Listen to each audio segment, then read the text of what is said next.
Hey guys, tonight we're heading into the soot-streaked, gaslit streets of Victorian London, where everything smells like a mix of coal smoke, ale, and mild despair. And you've just woken up in the crusty little room above your shop. Yes, your shop, congratulations. You're a Victorian shopkeeper now, you probably won't survive this. Really. Between disease, debt, and the general danger of existing in the 1840s, odds are not in your favour. But it's going to be a weirdly cosy ride. So before you get comfortable, take a moment to like the video and subscribe, but only if you genuinely enjoy what I do here. And tell me, what city are you in, and what time are you listening? I want to imagine where you're drifting off tonight. Now, dim the lights, maybe turn on a fan for that soft background hum, and let's ease into tonight's journey together. You open your eyes to low grey-like light, filtering through a soot-streaked window. The air is cold, your bed is lumpy, and your teeth feel like they've been dusted with ash. Welcome to your new life above a shop in Victorian London, where personal hygiene is aspirational and the water might give you cholera. You sit up slowly. Your bones crack in ways that suggest either old age or the fact that this straw-stuffed mattress has not been rotated since the reign of George III. Around you, shelves of ledgers, a chipped basin filled with icy water, and a spider the size of a thimble staring you down from the cracked plaster ceiling. You shuffle to the basin and splash your face with the freezing water, gasping like a man punched in the lungs by a glacier. There's no soap, just a scrap of lye-crusted cloth that may have once been a hand towel or possibly a sock. Your clothes are hanging from a nail in the wall, a coarse wool waistcoat, a stained shirt with a missing button, and trousers that smell faintly of onions and despair. You dress with the kind of resigned routine that suggests you've done this for years, even if you're pretty sure you woke up here about 3 minutes ago. The stairs creak as you descend into the shop. It's dark. A sliver of early morning light leaks through the front window, revealing rows of dusty shelves, crates of dry goods, and a scale that may or may not be legally allowed to measure things. You light a tallow candle, instantly filling the air with the scent of burnt sheep fat.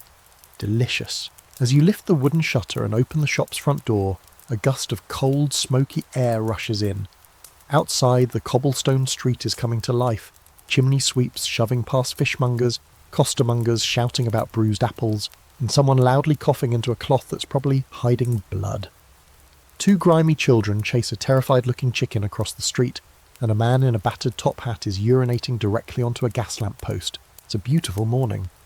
A brass bell above the door jingles. Your first customer. She's wrapped in a dark shawl and clutching a battered tin of coins. Her eyes dart around the shop with the frantic energy of someone who has seen things she will never unsee. She asks for bread, beans, and something that smells better than my husband. You sell her a hard, greyish bar labelled rose soap, which smells like regret and crushed beetles. She pays in a mix of copper halfpennies and something you swear is a button. As she leaves, you realise something else. Your stomach is empty. Not just empty, vacuum-sealed. You glance behind the counter and find a heel of stale bread wrapped in brown paper. It crunches like plaster in your mouth. You wash it down with weak cold tea from a tin mug that's growing something in the bottom. Probably fine. There's a rustling behind the counter. You jump, but it's just a mouse, or a rat. Honestly, who knows? Darting beneath the pickled onions barrel. You'll have to deal with that later. For now, more customers are lining up. A wiry chimney sweep covered in soot who smells like a wet fireplace, a red-faced woman demanding vinegar, and a child with dirt-streaked cheeks trying to barter a marble for a licorice whip. You agree mostly because you're not ready to break his heart before noon. And here's the fun twist. The till doesn't add up. Victorian currency is madness. You stare at coins labelled things like threepence and groat and crown, trying to tell you to calculate change without looking like you're doing mental gymnastics. You're failing. Someone notices. The chimney sweep offers to help, and for some reason you let him. Just then the front door bursts open again, literally, because the latch doesn't quite work, and a man you don't recognise strides in with a clipboard. He looks you up and down like you're something scraped off a boot and asks, "Are you open yet, or shall I report you for dawdling?" You say yes, you are very open. He scribbles something and leaves without another word. You don't know who he was. He might have been a customer, a health inspector, or just a man who likes clipboards. Either way, you now feel vaguely threatened. Welcome to commerce, Victorian style. There's a sudden commotion outside, someone yelling, horses neighing, and a crash that sounds like a cart overturning. You rush to the door and peer out. A wheel of cheese the size of a cannonball is rolling down the street, pursued by a butcher, 2 dogs, and a man holding a parasol. No one seems especially alarmed. This is apparently Tuesday. You glance back into your shop. The counters are covered in crumbs, spilled vinegar, and what looks suspiciously like someone's glove. You sigh. It's barely 8 a.m, and you already want to crawl back into the bed, but you can't. There are ledgers to balance, crates to unload, probably a rat to duel later. You rub your temples and light another candle. As the door creaks again and another customer steps inside, you realise something else. This is your life now, for better or worse. And judging by the smell in here, it's probably worse. The bell above the door jingles again, this time followed by a gust of cold air and the sour scent of horse manure wafting in from the street. The new customer, a boy of about 10, wearing trousers several sizes too large and a cap that's more hole than fabric, shuffles in clutching a folded scrap of paper and 3 dirty coins. His hands are red with cold, knuckles cracked and bleeding slightly. He sets the note on the counter and whispers, "Mum says we need lard, a loaf, and if there's anything sweet left, please." You look down at the coins. A halfpenny, a farthing, and something you suspect is a flattened musket ball. You sigh quietly and nod. You wrap a small piece of suet in grease paper, hand him a heel of yesterday's bread, and dig into the back shelf for a stale barley sugar stick. His eyes light up like gas lamps as he clutches it. He mumbles a thank you, and darts out the door before you can tell him he's overpaid, or underpaid. To be honest, you're still not sure which. The shop has warmed slightly from all the bodies moving through it, but it's not enough to fight off the chill that snakes down from the cracked window panes. You blow into your hands and rub them together before stepping into the storeroom at the back. The shelves are lined with jars of preserves, tins of treacle, sacks of flour, and one suspiciously greasy burlap bag labelled Bones Assorted. You decide not to ask. You start sorting crates for the morning restock. There's a box of split peas, a stack of pickled herring tins, one dented and leaking slightly, and a barrel of something brined and cabbage adjacent. Every item smells like it's been sweating in a basement since 1812, but it's all tradable and trade is life. You count each item, make a shaky note in your ledger with a stubby pencil, and try to ignore the skittering above your head. There's something in the ceiling again. Back at the counter, the bell rings nearly non-stop. One woman buys nothing but matches, another wants coal, and when you offer her the last of your small lumps, she tries to haggle you down by offering a chipped porcelain doll's head as a trade. You say no. She calls you a greedy, soot-drunk parasite and leaves muttering in Latin. Possibly. Hard to tell through her accent and missing teeth. Soon the mid-morning rush peaks, the chimney sweep from earlier returns, this time trailing soot across your floor like he's trying to draw a map with it. He asks if you've got any penny licorice or those long twigs, what taste like fennel and regret. You hand him a stick and he grins, revealing exactly 3 teeth in total. You ask him his name. Tommy, he says. Tommy Smudge. That can't possibly be real, and yet somehow you know it absolutely is. Tommy lingers longer than most customers, squatting by the fireless hearth and toying with a bit of twine. You watch him, and he watches you. Back with a look that suggests he knows you're not from round here. Not just geographically, but existentially. He doesn't say anything, though. Just hums a song that sounds like the melody of Scarlet Fever, then shuffles off with his licorice prize. Around 11, the door slams open again, hard enough to knock the dried herb bundles from their hooks. A hunched man in a thick scarf and overcoat stomps in, eyes wild and hair resembling a startled sheepdog. He demands turpentine, 2 onions, and a respectable loaf. When you tell him you're out of turpentine, he gestures vaguely at the floor and says, "Then give me something flammable and quick about it." You offer lamp oil. He nods once, slaps down a silver coin and lurches back out. You stare at the coin for a full minute before realising it's genuine. You're rich for about 10 minutes. The door finally calms. For the first time all morning, there's no one inside. You let out a breath you didn't realise you were holding and lean against the counter. Your feet ache. Your fingers are sticky with jam, ink, and maybe some of that lamp oil. You're beginning to understand why every shopkeeper in this time looks like they've just wrestled a goat in a chimney. You think about eating again? There's a pie of some kind on the back shelf. You unwrap it. It's cold and slightly fuzzy. There's meat inside, probably. You take one cautious bite, and to your surprise, it's not awful. It tastes like salt, onions, and a bit of hope. You finish it standing up because sitting feels too luxurious for a Tuesday. Outside, the street noise has shifted. The shouting is now more rhythmical, vendors yelling about eels and old shoes, beggars singing for pennies, and someone playing a tin whistle with actual talent. You push open the door and lean out. A fog has started to creep down the alley, thicker than before. It crawls low across the cobbles like it's looking for ankles to lick. Somewhere in the distance a bell tolls, not church, not alarm, just a slow melancholy clang that seems to vibrate your teeth. You look up and down the street. Smoke rises from chimneys. Laundry flaps like spectral flags between windows, and for a fleeting moment you don't feel like a time traveller. You just feel like one more soul trying to stay warm, upright and stocked. Then you hear the distinct clatter of hoofbeats, faster than usual. A horse-drawn cart barrels past your shop, its driver cursing and whipping the reins. You catch a glimpse of his cargo, what looks like dozens of small wooden boxes, each stamped with a red X. You lock eyes with the driver for one eerie second. His face is pale and drenched in sweat. He mouths something at you, 2 words. You're not sure what they are, but your stomach knots. Back inside, the shop feels darker. You strike another match and relight the candle. Then you grab a cloth and begin wiping the counter, trying to chase away whatever strange feeling has just crawled into the room with you. The bell jingles. Another customer. A woman enters. Elderly, wrapped in morning black, smelling of lavender water and mothballs. She moves slowly, her cane tapping the floor like a metronome. She asks for cloves. You measure some out and wrap them in paper. She leans in, squinting at you. "You're new," she says softly. "This shop's never kept an owner long."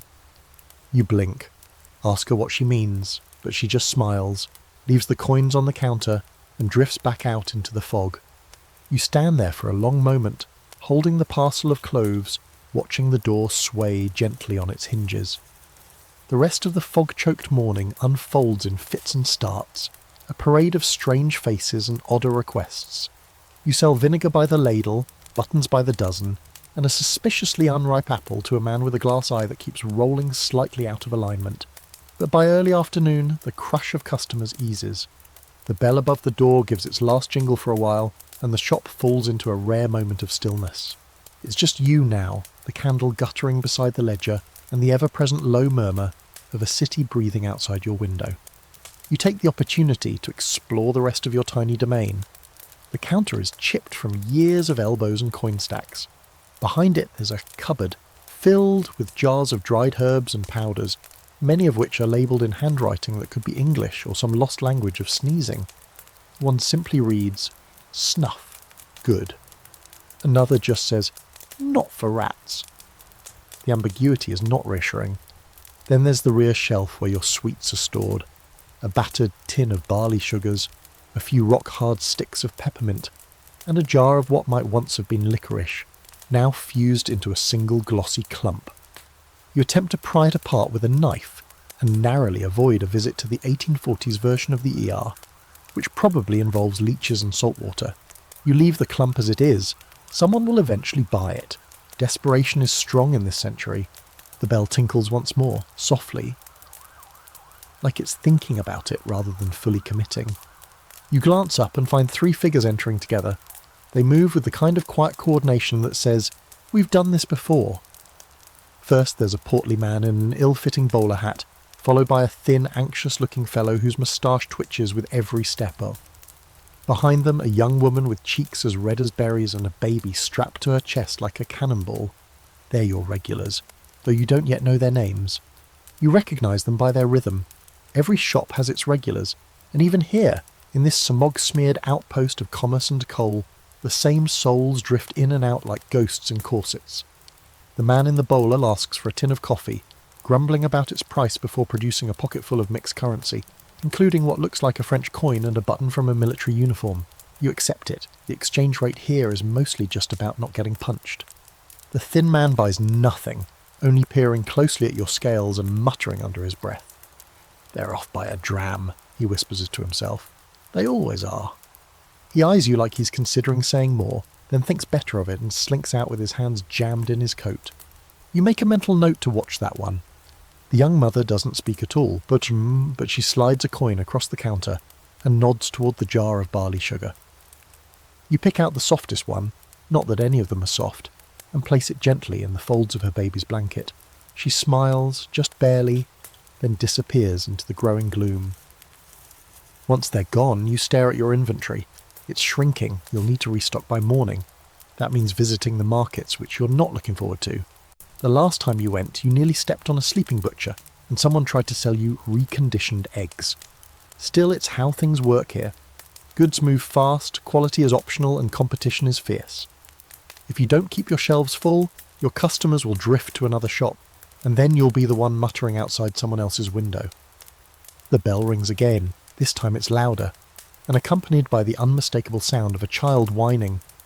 In marches a woman in her 40s with a crooked bonnet and an attitude sharp enough to dice onions. Her son, no older than 6, trails behind her, wiping his nose with the sleeve of his coat. She slaps a list on the counter and starts speaking before you can even greet her. Flour, half a pound of tea if it's not twigs this time, and bacon that's not all rind. You nod quickly, pulling down each item. She eyes your every move like a hawk sizing up a molehill. That's too much tea, she says. You trying to bankrupt me? You subtract a pinch. She grunts approval. Her boy tugs at your sleeve. Do you have marbles? He asks. You do, somewhere, probably. You dig through the drawer and find 2 smooth, dusty glass orbs. He clutches them like treasure. The woman sighs and adds a farthing to her stack. For peace, as she mutters. As she leaves, she turns back and gives you a long look. You're not from Shoreditch, are you? You hesitate. Is it that obvious? Your shoes, she says flatly. Too clean. Won't last. Then she's gone. You glance down at your boots. They're caked with grime, but maybe not the right grime. Apparently there are categories of filth here. Class systems based on soot. It's quiet again. You finally sit. The stool creaks ominously beneath you. A gentle heat from the stoveless hearth makes its way upward. It must be from the bakery next door, their chimney sharing a wall with yours. The scent of rising dough is fleeting, but for a second you could weep from how good it smells. You're drifting somewhere between a daze and a nap when the shop bell rings one more time. This time it's not a customer. It's a child you've never seen before. Small, possibly 6 or 7, wearing a coat patched so many times it's more patch than coat. He walks right past you without a word, heads to the corner shelf and deposits 3 coins, real ones, on the table. Then he takes nothing, just turns around and walks out. You blink. What just happened? You rush to the door. He's already halfway down the fog-smeared street. When he glances back, for just a moment, you see his face more clearly. Eyes pale grey, skin oddly clean, expression not childlike at all. And then he's gone. You return to the counter, pick up the coins, warm, still warm from his hand. Behind you, a soft knock from the storeroom. 3 slow, deliberate raps, not the door, the wall. You freeze, you listen. Nothing follows, just silence and the distant sound of carriage wheels on cobblestones. You exhale. You're imagining things. Probably. Hopefully. Then you notice it. The mouse traps you set earlier.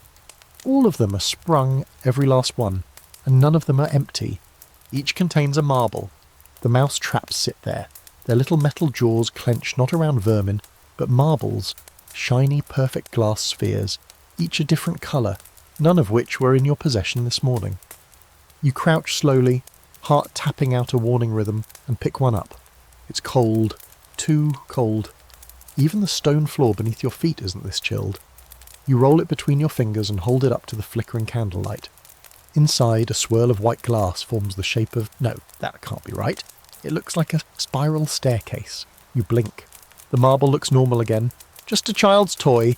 You gather them all, setting them gently on the counter. There are 5 in total, none cracked, none chipped. All apparently immune to whatever ancient dust lives in your baseboards. You can't explain them. You don't remember owning them, buying them, or placing them in traps. And that kid who didn't buy anything, he didn't even look real. Your fingers tighten around the counter. You need tea, desperately, something to tether your mind back to the safe, predictable world of soot and vinegar. You fetch the tin of respectable tea leaves from the shelf, boil water in the kettle over a tiny portable spirit burner, and pour yourself a cup so weak it might sue for libel. Still, it's hot and vaguely comforting. You sip slowly and stare out the window, watching fog churn through the street like a lazy river of ghosts. The door creaks open again, unprompted. No bell, just a slow, breathy creak that feels less like wood on metal and more like something breathing through your doorframe. You rise and peer out into the street. Nothing, just a hunched figure in the distance, pushing a cart stacked high with rags and bones. He disappears into the mist. You decide to step outside for a moment to clear your head. The air is sharp and damp, heavy with the smell of horse dung, chimney smoke, and faintly sour yeast from the bakery next door. It doesn't help. You look down at your hands, still holding one of the marbles. You tuck it in your pocket, unsure why. Footsteps clack behind you. You turn sharply. A man approaches, broad, wearing a long coat that flaps around his boots like a crow's wings. His top hat is crushed on one side, and he carries a leather bag slung over one shoulder. He nods once, firmly, and steps into your shop without waiting to be invited. You follow. "Good afternoon," he says in a deep practiced voice as he surveys your little domain. "You the proprietor?" You nod, apparently. He doesn't laugh. "Health Inspector Edward Greaves, assigned to District 7, received a report." "A report?" He snaps open a small cloth-bound notebook. "Allegations of improper sanitation, rodent infestation, possibly worse. We've had outbreaks, several, in fact, not all of them explained." Your mind races, the mousetraps, the marble, that weird scratching knock in the wall. You nod slowly. "Of course, please inspect." Greaves produces a candle from his coat and lights it with a match pulled from his lapel. He crouches to examine corners, shelves, floorboards. He smells your vinegar barrel, lifts lids, sniffs sacks, makes a face at the bacon. Then he stands, turns to you and says, "When did you last clean behind the flour bins?" I don't know if I ever have." He raises an eyebrow. "Then allow me." You help him shove the heavy sacks aside, revealing a small wooden hatch in the wall you didn't know existed. It's only big enough for a child or someone determined. The inspector leans in close, lifts the latch and opens it slowly. Behind it is a dark, narrow crawl space full of cobwebs, old paper and, oddly, candle stubs arranged in a tight circle. In the centre of the circle, another marble. This one is opaque black. Greaves frowns. "Have you had any contact with members of the Black Glove Society?" You blink. "I don't even know what that is." He straightens, blows out his candle and replaces his notebook. "If anyone approaches you using that name, refuse them. Lock your doors. Burn anything they give you." You nod, unsure if he's testing you or warning you. "And if I already accepted something?" His eyes flick briefly to your pocket, then don't play with it. Without another word, he steps out into the street and vanishes like smoke, just like that. You close the door behind him and bolt it, heart hammering. This is spiralling. Fast. You pace the floor, nearly tripping over your own broom, then stop short as you notice the child again. Not the same one from before. A different one, a girl, maybe 8, standing across the street, not moving, watching you. You blink, she's gone. You sink onto the stool behind the counter, all at once exhausted. You're still gripping your teacup. The tea's gone cold. Outside, the fog deepens into something thicker, almost tangible. The gas lamps flicker on along the street, glowing pale and sickly like fireflies with the flu. The bell rings once more. No one enters. You approach the door cautiously. Push it open. Still nothing. But now, on the stoop, something has been left for you, a folded piece of brown paper. You unfold it slowly, hands trembling slightly. Inside is a list, a shopping list. Written in your handwriting, it reads 2 Liebes flour, vinegar, not local, 6 candles, string undyed, 1 quiet thing, do not forget the bones. You flip the paper over, blank. You fold it again and stuff it into your apron pocket beside the marble, then go back inside and lock the door for the second time in one day. The shop sits still now, no footsteps outside, no coughing, no shouting about potatoes or eels, just the tick of a distant clock and your own breathing. You sweep the floor, you clean the counter, you replace the mousetraps, and when you finally lift the broom to the top shelf to dust the jars, you find something tucked between snuff, good, and not for rats. It's a coin, foreign, square, marked with a strange looping symbol. You don't recognise it, but somehow you know it's yours. The foreign coin sits in your palm like it's waiting for something. It's square, about the size of a postage stamp, with edges worn smooth and a curious weight. Not heavy, just dense. The surface is dull silver, but the symbol etched into it gleams faintly, as if it's recently been polished. You turn it over. There's no denomination, no face of a queen or king, no inscription, just that same strange symbol, like a figure eight lying down but broken down the middle. You stare at it long enough that the candle flickers out as if the flame got bored and gave up. You relight it, more annoyed than frightened. You're not a coin collector. You're a Victorian shopkeeper with a suspicious list in your pocket, a marble with architectural ambitions, and probably some form of mould poisoning.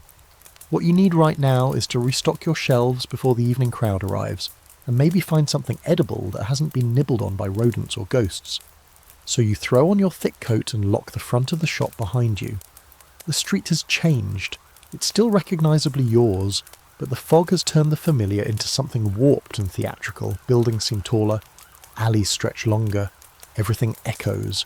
The market isn't far, maybe a 15-minute walk, but tonight the walk feels like a stage play where you're the only actor not in on the script. You pass the baker's, where steam leaks from a crooked vent like the breath of an old man sighing.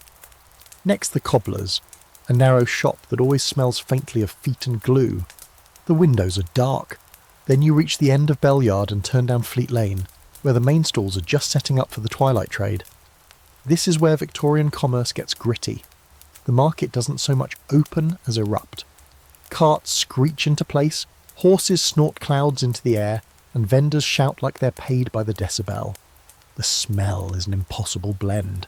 Onions, tallow, wet leather, and the unmistakable sharpness of blood. Someone's already cleaning fish in a wooden tub, slapping them open with a speed that feels personal. Another man is selling cabbages the size of cannonballs. They smell like revenge. You spot your regular supplier, a woman known only as Eel Mary.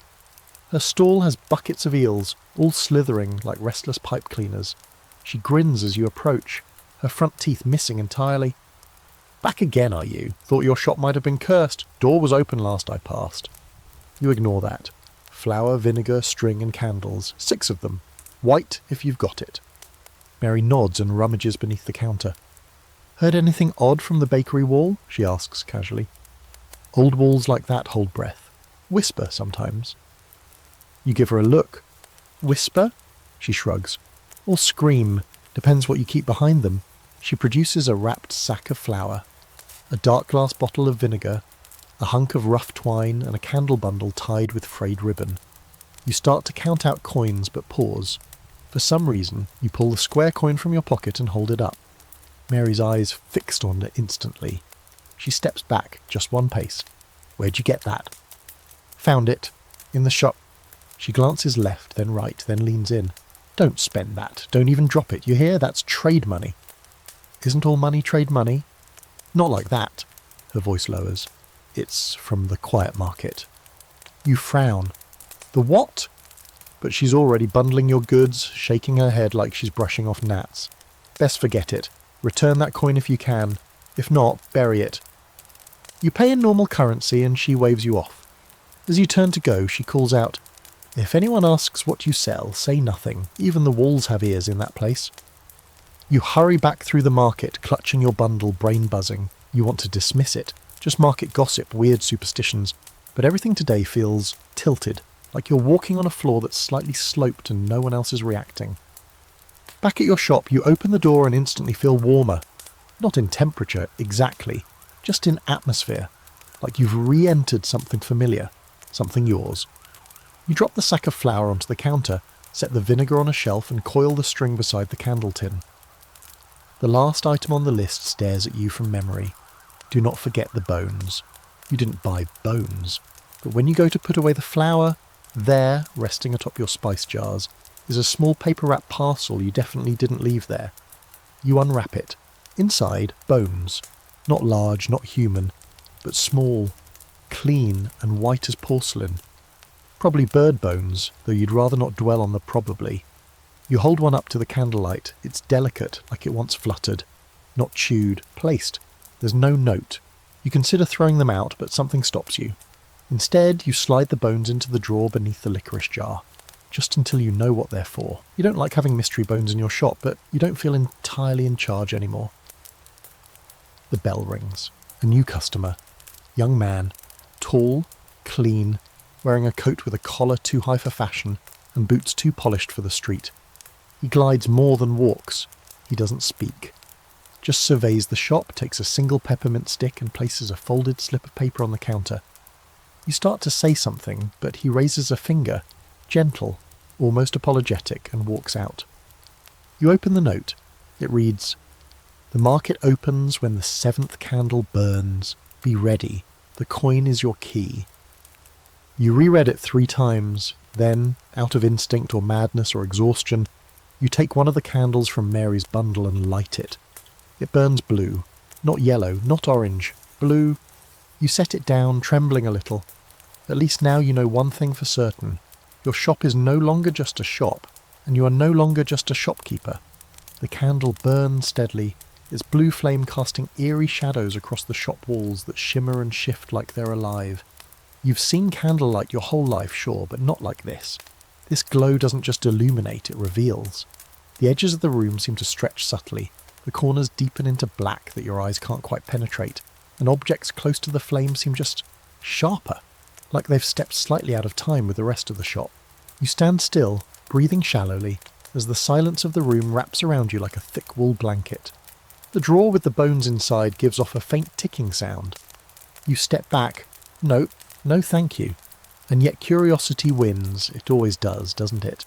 You inch closer, squat down, and slowly pull open the drawer. The bones are still there, perfectly arranged in a neat little triangle. One is now pointing toward the back wall of the shop, directly at the dusty shelves behind the flour bin. Of course it is. You walk over and scan the wall. It's blank. Just old, uneven plaster and the faint scent of mildew. But that candlelight is hitting the surface strangely, showing something like a seam or crack you'd never noticed. You reach out and push against it. Nothing happens. Then, from the back of the shop, deep behind the storage crates, you hear the soft shuffle of movement. Not the scurrying of a rat, not the scratch of a broom, a single deliberate footstep. You freeze. Another step. Someone or something is in your shop, or in the walls. You grab the broom, not the most threatening weapon, but it's either that or the vinegar bottle.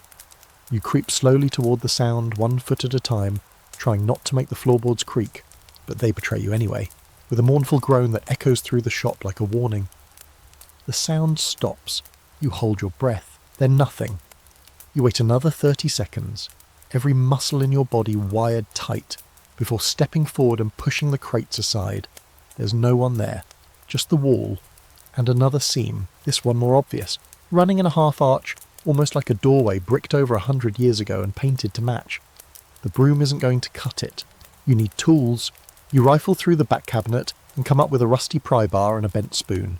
It'll have to do. But as you return to the wall, a knock sounds behind you. Not on the wall, not on the door, from beneath the floorboards.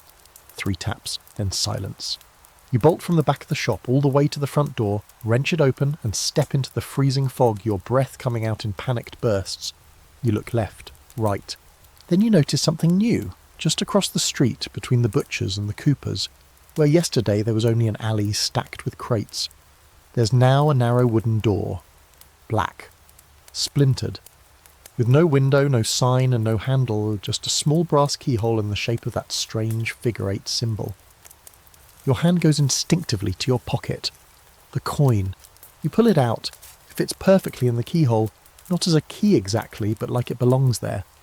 The brass seems to warm at your touch, and for one impossible moment, the fog seems to retreat from the door like a curtain being pulled aside, and you step forward. And suddenly someone shouts your name, your actual name.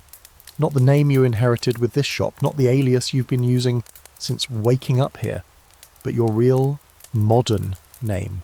You spin around, no one's there. The door across the street is gone. Gone, like it was never there. Just a gap between buildings again, with rain-slicked crates and the smell of blood sausage hanging heavy in the air.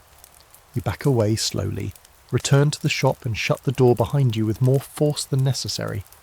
This time the bell doesn't ring, it doesn't even move. You check it, still attached, still functional, but silent.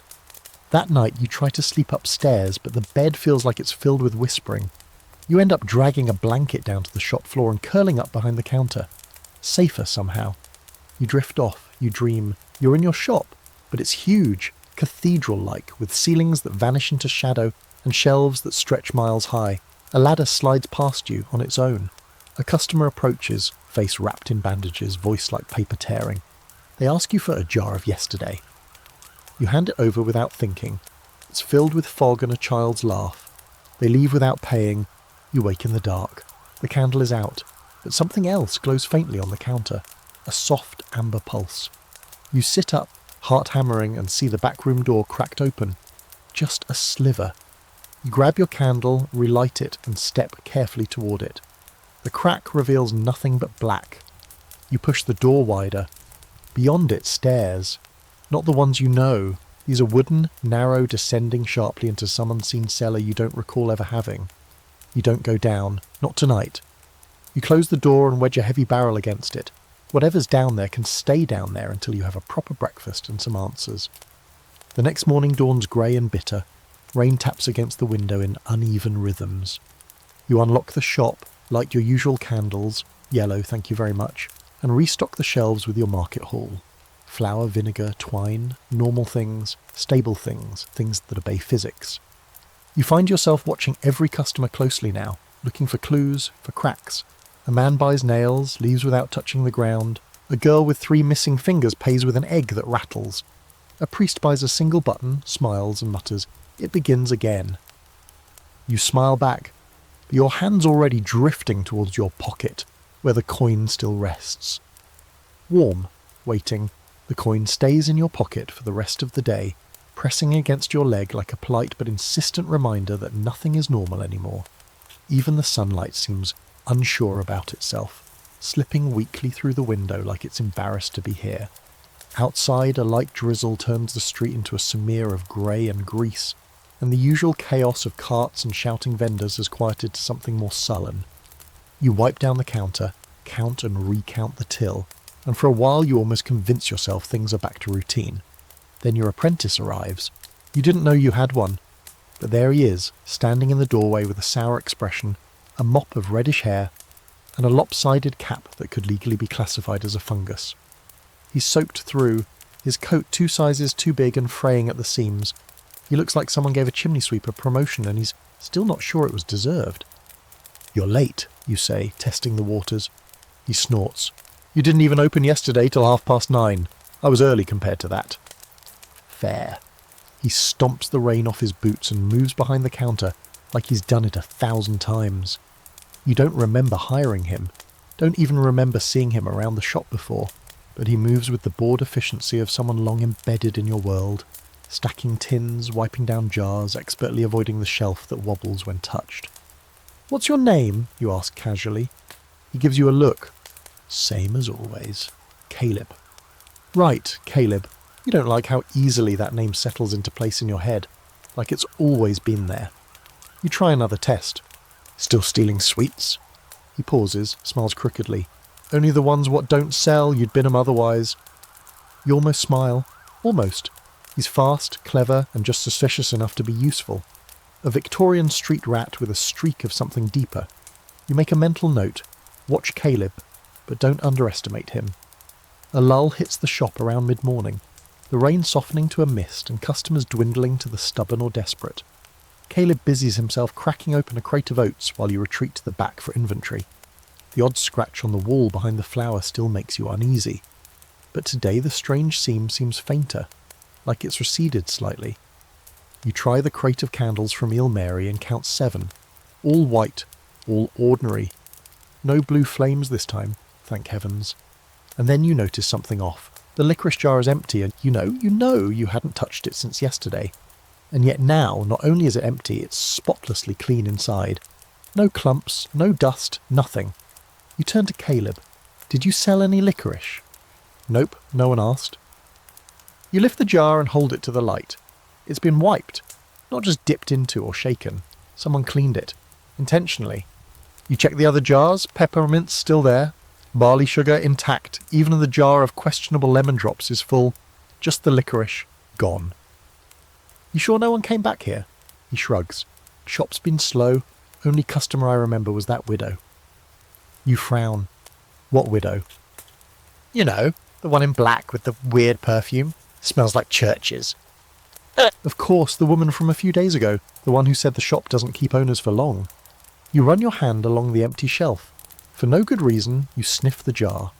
It smells faintly like cloves and ash. As the afternoon wears on, things get weirder. A man walks in and buys exactly 7 nails, requesting they be wrapped separately and tied with green string. You don't have green string. He nods and says, "They'll know," and walks out into the mist without his change. Another woman, wrapped in a blanket instead of a coat, tries to trade you a set of tiny, intricately folded paper birds in exchange for 1 tin of beans. You refuse politely. She vanishes before your eyes hit the doorbell again. But the weirdest part of the day is the letter. Caleb finds it tucked behind a loose brick near the hearth, while looking for a place to hide from a drizzle that keeps finding its way through the ceiling. It's sealed with dark red wax, no name or address. Just one word on the outside, reckoning. You open it because of course you do. Inside, one sentence. Tonight, when the fog turns black, the back room opens. You stare at it. Caleb stares at it. You both agree not to talk about it until dinner. Dinner, by the way, is a sad affair. Cold beans on old bread with a bonus pickle because you're feeling festive. Caleb eats on the floor near the empty licorice shelf. You sit behind the counter and watch the candlelight twitch. Night falls fast. As it does, you notice it's too quiet outside. No horses, no cartwheels, no costermongers arguing over eels. Just silence and fog. Thicker than usual, heavy as a smoke. You glance at Caleb. "You should head home." He shrugs. "Shop's my home, ain't it?" You don't argue. Not tonight. As the hour stretches toward midnight, something in the air changes. The fog turns darker, not figuratively, but visibly. It flows like ink across the glass, coating the window in shadow. You stand, your breath catching. From the back room, the door creaks open on its own. No blue candle this time, no knock, just an invitation. You lift the lamp and step inside. Caleb follows. The back room isn't a room anymore. It's a stairwell, descending in impossible angles lit by flickering oil lamps that burn with a flame too still to be natural. The walls are lined with old signage, scratched symbols, shopkeeper marks, and messages in dead languages. One reads, "Inventory must be paid in full." Another just says, "Run." Caleb steps beside you, whispering, "Where does it go?" You shake your head. "I don't know." But your hand goes to your pocket, to the coin, and it's warm again. Like it's ready, like you are. You take the first step down the staircase, the old wooden board creaking in protest beneath your foot, and it's like the temperature drops 3 degrees instantly. Not in a dramatic horror movie way. No sharp gust of wind, no moaning of the damned, but a slow, steady drain of warmth from your skin, like the place is breathing you in. Caleb follows close behind, clutching a lantern that flickers nervously even though there's no draft. The stairs twist downward in a gentle spiral, not too tight, but tight enough to make you feel like the world is curling around you. The deeper you go, the more the smell changes. First, it's damp wood and cold iron. Then something sweeter, almost like cloves. Or is it cinnamon? No, not quite. It's a scent you can't place, old and familiar in a way that makes your teeth ache. It smells like forgotten things. Below you, the staircase ends at a flat stone landing, illuminated by the soft lanterns hanging from black iron hooks. There's a door, arched, wooden and covered in carvings, not just decoration. These are symbols, some geometric, others floral, and one that looks a bit too much like a stylized eye. You hesitate, hand on the latch. Caleb shifts beside you. "This a bad idea?" he asks, in that tone that says he already knows the answer. "Probably," you murmur, then push the door open. It doesn't creak, it doesn't moan, it just opens smoothly, willingly. Beyond it is a market, not a room with stalls, not an underground hallway lined with dusty wares. An actual market, huge, open, crowded. You blink. It's like walking into a dream where the rules of space don't apply. Stalls float slightly above the cobblestone floor connected by iron chains. Vendors wear masks, animal heads, gold plates, painted porcelain with cracks. Customers speak in whispers, not voices, as if too much volume might unravel the place. The ceiling is a night sky that pulses like a living thing, filled with unfamiliar constellations. Somewhere far above, a bell tolls, not urgent but real rhythmic. like the heartbeat of the market itself. You and Caleb stand at the edge of the stone walkway, staring like tourists who just took a wrong turn into another dimension. "This ain't London," Caleb mutters. "No," you agree. "It's beneath London," which is somehow worse. The stalls are bizarre. One sells mirrors that reflect things that aren't in front of them. Another offers bottles filled with colours you don't have names for. A small booth nearby has only one item for sale, a key, floating inches above a velvet cushion, with a sign that reads, "For the door you will regret opening." A vendor in a mask shaped like a hare watches you silently. You try to breathe normally, blend in. You're wearing the right kind of coat at least, Victorian misery chic. Caleb sticks close, eyes wide, mouth slightly open like he's worried he'll miss something important. Then someone bumps into you. You turn. It's a woman in a red velvet cloak. Her mask is a smooth, featureless oval, with one black tear painted beneath the right eye. She presses something into your hand, a folded scrap of parchment, and vanishes into the crowd without a sound. You open the note. It reads, "No trading without intention, no speaking without weight, no lies." You look up. Everyone around you has paused, not frozen, just still, watching. The note crumbles in your hand, turning into ash that drifts upward instead of falling. You exhale, hard. "Okay, rules, got it." A man steps forward from behind a stall shaped like a birdcage. His mask is a brass wolf's head, his coat fine and old-fashioned. He gestures toward his goods, books, dozens of them, some bound in leather, others in cloth, one wrapped in what looks uncomfortably like skin. Titles shimmer as you look at them. Memories You Never Had, The Second Death of Henry Fleet, Inventory of the Dead, Vol. 2. You point at one that looks safe, Shopkeeping for the Bewildered. The vendor tilts his head. You reach into your pocket and, without quite meaning to, withdraw the square coin. He stiffens. The stall goes dim. He raises one gloved hand and points, not at the book, but at a door that wasn't there a moment ago. It's small, barely taller than Caleb, painted green with a brass handle shaped like a bird's foot. You glance at the coin. It's glowing faintly now, not hot, just warm, eager. You nod to Caleb. "Stay close." He nods, looking more serious than you've ever seen him. You push open the green door. On the other side is a tiny room, empty except for a single chair, and on that chair sits a ledger, leather-bound, cracked at the edges, thick with entries. The title embossed on the cover is Transactions Owed. You flip it open. Your name is the first entry. Beneath it, several lines. In faded ink, 1 day of identity, paid. 12 hours of time, pending. 3 truths spoken aloud, 2 remaining. Licorice jar, collected. Door opened, not yet charged. You shut the book, no thank you. The room doesn't seem offended. It just waits. You leave, closing the green door behind you. The wolf-masked vendor has disappeared. His stall is gone too, like it was never there. Caleb tugs at your sleeve. "I think we should go." You nod. "We've seen enough." You walk back toward the entrance, but the way you came is gone. The staircase is no longer where you left it. In its place, a narrow bridge made of bone, arching across a river of ink that wasn't there before. And standing at the far end of the bridge in a mask shaped like a crow's skull is the widow. She lifts one hand, palm open. On it, another marble. This one glows blue. You take a step forward. You're not sure if this is still your story, but it's definitely still your shop, and you'll be damned if you let anyone else run it. You step onto the bridge of bone, boots clacking softly against the pale, polished surface. It flexes ever so slightly beneath your weight, not crumbling, not creaking, but reacting.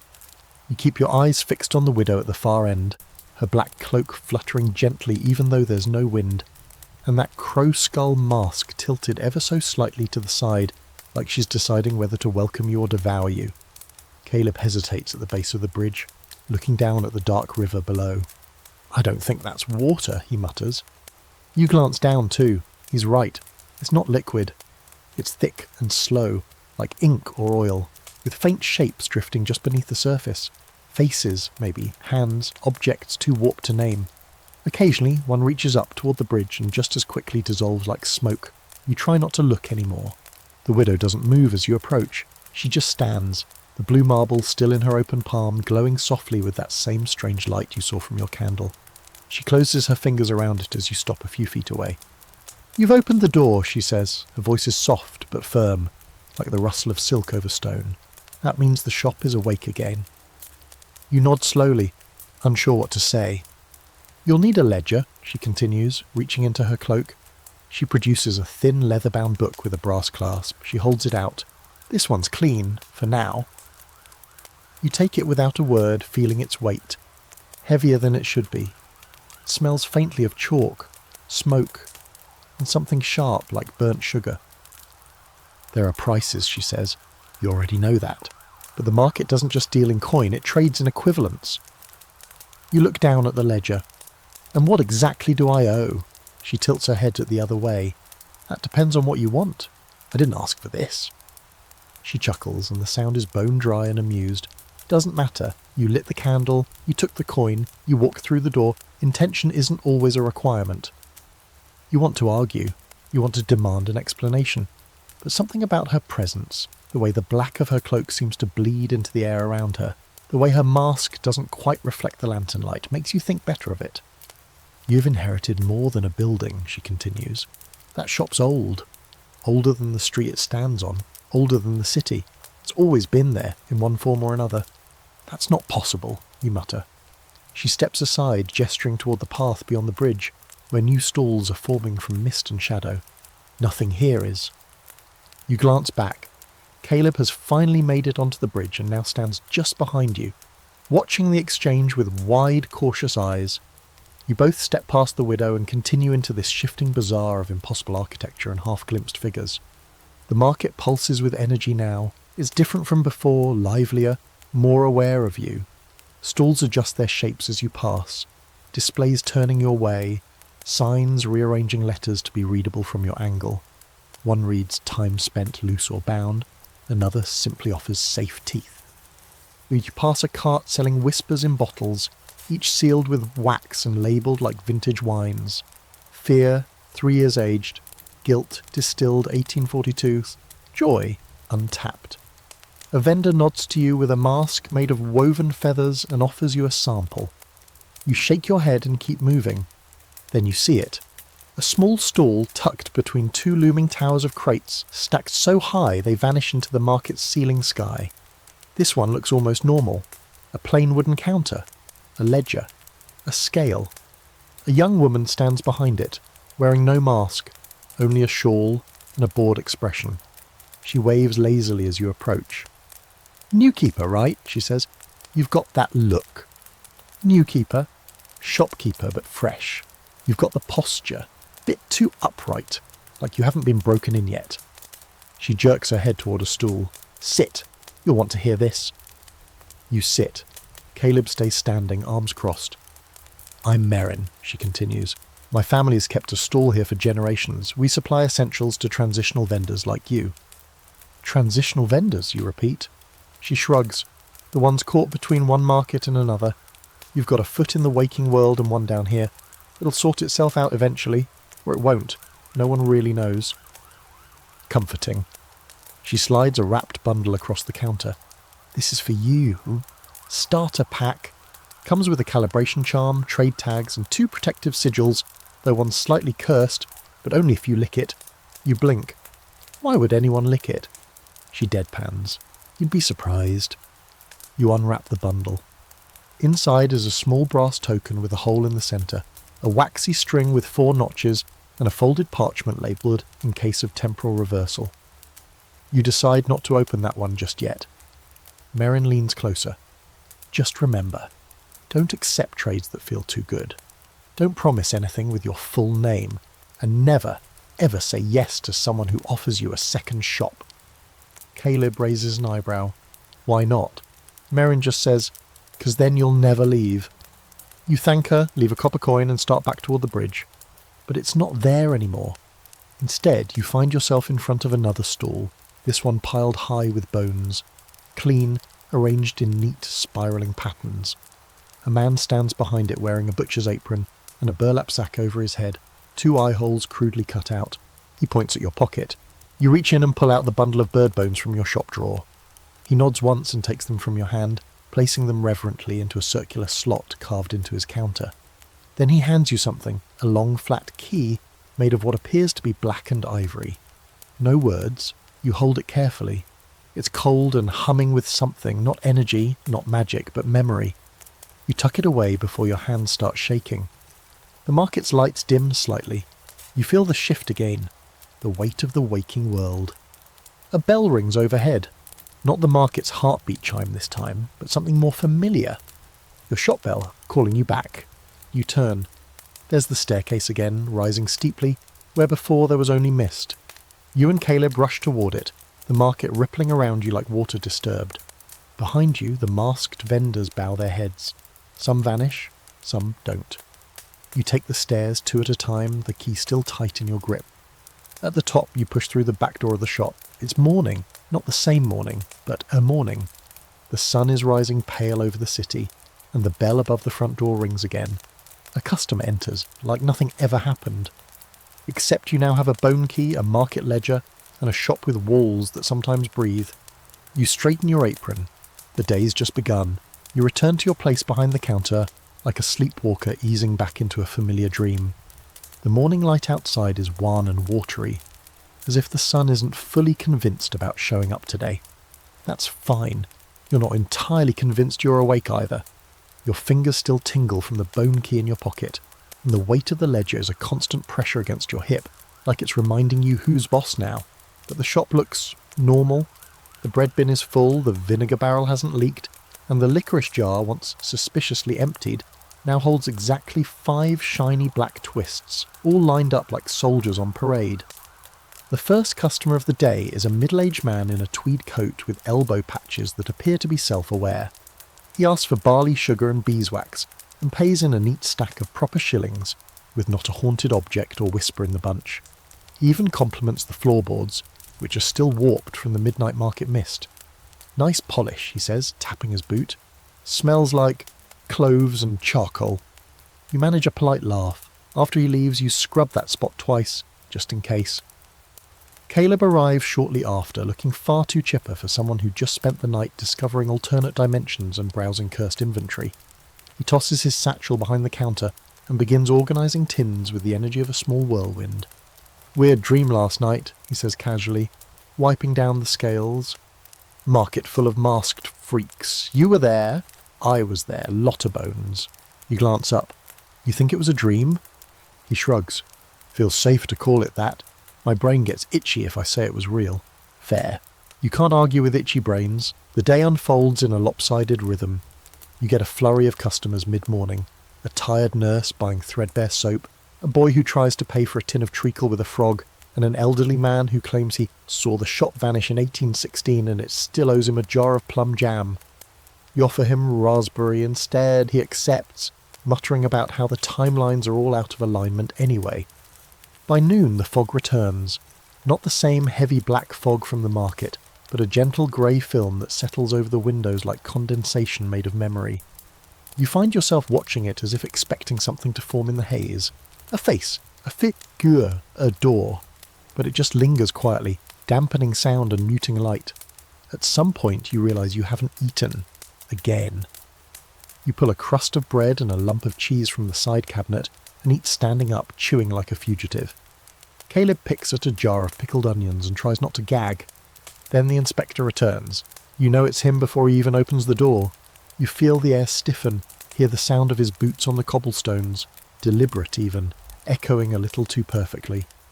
He enters without knocking, eyes scanning the shop like a hawk searching for contraband mice. "Inspector Greaves," he says flatly. "District 7. Again." You nod, already preparing to fake your way through another inspection. But he surprises you. "I need to see the back room," he says. "Now." You hesitate. "It's mostly flour." He frowns. "And the rest?" You glance at Caleb. He looks back like he's about to climb out the window. "Right," you sigh. "This way." You lead Greaves behind the counter and through the storeroom, past the stacked jars and half-filled sacks, to the place where the hidden stairs once unfurled. They're not visible anymore. Just a plain wall now, solid as ever. You touch it. Still warm. Greaves stares at the spot, then at you. It moves, he says, not a question.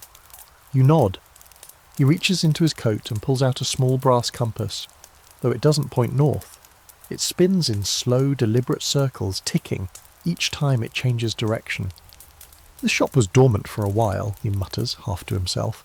Then the ledger shifted. The market began sending feelers again, but you've stabilised it. By accident, you admit. He pockets the compass. Doesn't matter. You're the keeper now, that carries obligations. Such as balance.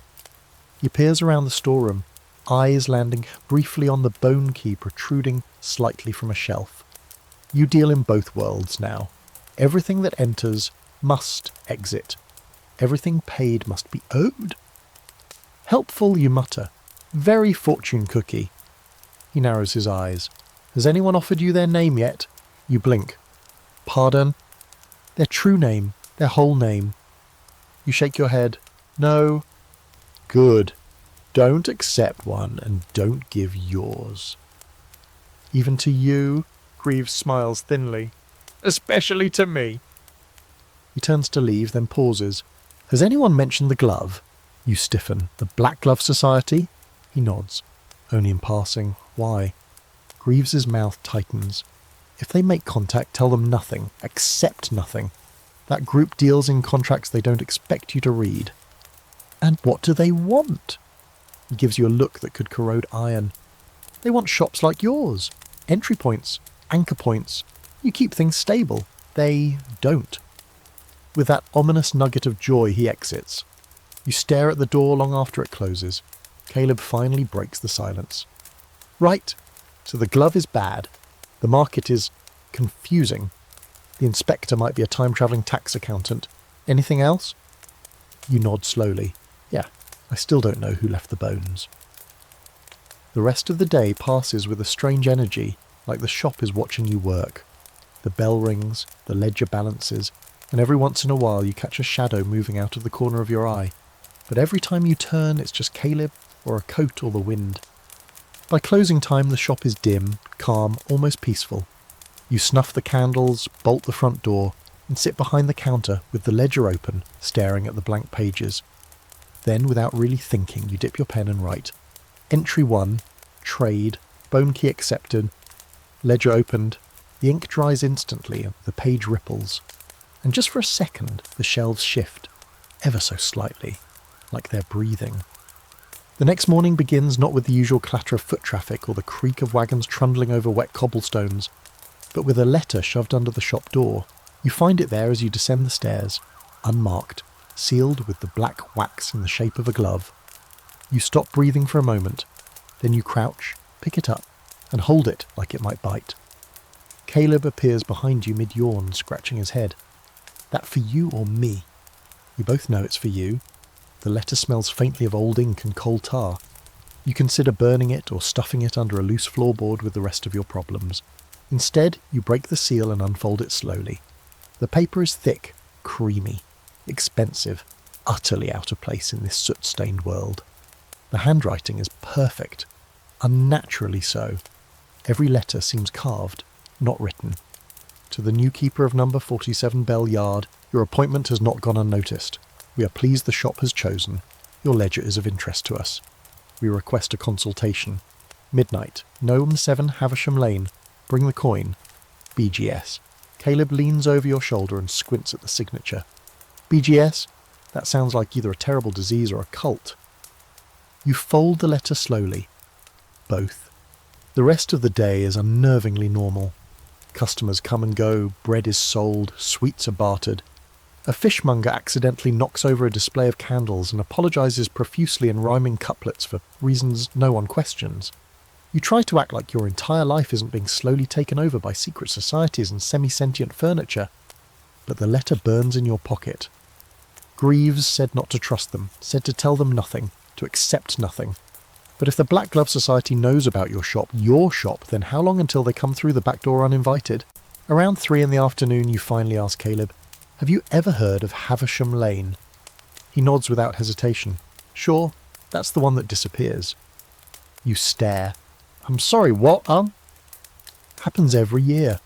Only shows up for one night, usually in November, but sometimes it's earlier if the fog's bad. You find it by not looking for it. Turn right where the butcher used to be, cross the alley with the rat statue, and if your shadow leans the wrong way, you're there. Lovely, you say. Sounds charming. You're not seriously going, are you? I don't think I have a choice. That night you bundle yourself into your warmest coat, tuck the coin and ledger into your inner pocket, and leave Caleb in charge with a strict warning. Don't sell anything that speaks. Even if it's polite, he calls after you, especially if it's polite. You head out into the fog. London is half asleep, the air damp and heavy. Gas lamps glow like melting stars, and everything smells like soot and seaweed. You walk with your collar turned up, one hand around the coin in your pocket like it might steer you. The butcher's no longer there, of course, replaced by a cobbler who sells exactly one type of boot. You turn right, you find the alley. And there, just as Caleb said, is the statue of a rat, carved in stone, wearing a monocle and offering a key. Charming. Your shadow cast by a gaslight that shouldn't exist leans hard to the left. You follow it, and suddenly there it is. Havisham Lane. It's not a street so much as a space between buildings that wasn't there a moment ago. Narrow, with cobbles polished smooth by centuries of invisible footsteps. The houses are crooked, tall, leaning in like gossiping old women. Everything is silent. Even your own steps seem muffled, like you're walking through a memory that's tired of being remembered. You reach number 7. The door is black, ornate, with a knocker shaped like a gloved hand. Before you can touch it, it opens inward on its own, revealing a long corridor lit by flickering sconces. A figure stands at the far end, tall, thin, wearing a coat that looks woven from midnight and secrets. Their faces obscured by a silver mask shaped like a hawk. You walk slowly. The floor is carpeted in something too soft to be natural. The walls are lined with portraits that turn to follow you. None familiar, but all unsettling. One shows a man in 17th century garb holding a flaming scroll. Another is a woman in a dress stitched entirely from what looks like dried rose petals and human hair. The hawk-masked figure speaks without moving. "Welcome, keeper." Their voice is a whisper inside your head, like someone talking behind a closed door. You stop a few feet away. "We do not wish to take your shop," they say, "we only wish to use it. Occasionally, with permission." Define a save occasionally, you say. Twice per season. 1 night per solstice. Emergencies excluded. Define emergency. The mask tilts slightly. Events of unquantifiable consequence. Plague. Uprising. Celestial error. Wednesday. You blink. Wednesday? We dislike Wednesdays. You try not to laugh. It comes out anyway, dry and nervous. The figure steps forward. "You have opened the market. That gives you rights and burdens. We can help lighten one of those." "And what's the price?" They hold out a card, black vellum, inked in silver. It reads, "Black Glove Society. Partnership, protection, potential." They gesture.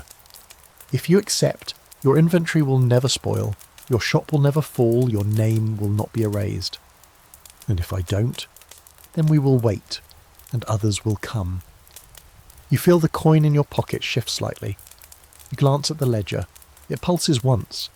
This is a crossroads, one of those moments people talk about years later, the kind that lives on in dreams and warning rhymes. You slowly shake your head. No. The air stills. The figure nods just once.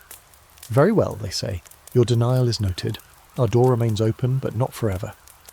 The hallway begins to fade, the sconces dimming. The portraits close their eyes. You blink, and you're standing back in the alley, fog curling around your boots, the stone rat statue at your side. Havisham Lane is gone. You check your pockets. The coin is cold now. And the ledger? A new entry has appeared. Entry 2. Offer. Black Glove Society. Declined.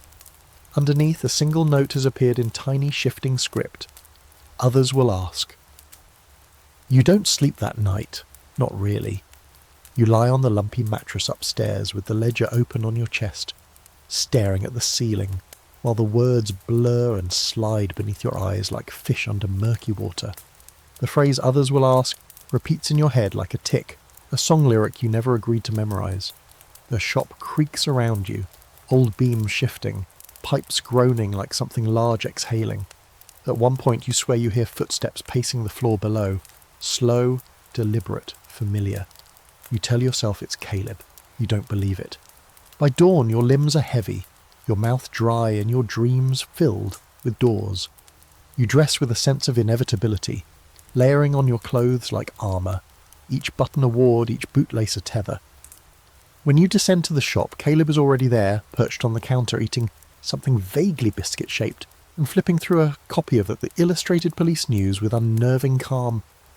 "You didn't come back last night," he says casually, like you'd only gone out to fetch jam and accidentally wandered into another dimension. You grunt. "I did, technically." He squints at you. "You look like death, but with more guilt." You grunt again and start arranging the front shelves. You're halfway through restocking soap flakes and barley sugar when the bell rings. In walks a customer you've never seen before. Not entirely unusual, but this one is different. She's tall, sharp around the edges, dressed like a surgeon turned stage magician. Her coat is crisp, her gloves spotless, her hair pinned into a severe twist that could double as a weapon. When she speaks, it's precise and practiced. "Good morning," she says, surveying the shelves. "My name is Mrs. Leontine. My husband is Dr. Leontine. Perhaps you've heard of him." You haven't, but something in your brain, perhaps trying to survive, says, lie. "Of course." She nods in satisfaction as though you've passed a test. "We live just a few streets over, but we've only recently returned to London. My husband's work kept us abroad." "Oh?" you say, trying to sound polite and not vaguely terrified. "What line of work is he in?" "Cadavers," she says cheerfully. "Dissection mostly, sometimes stitching. On particularly slow days, reinvigoration." You blink. "I see." "He's quite talented," she adds. Once reattached a hand using only bone glue and a turkey trussing needle.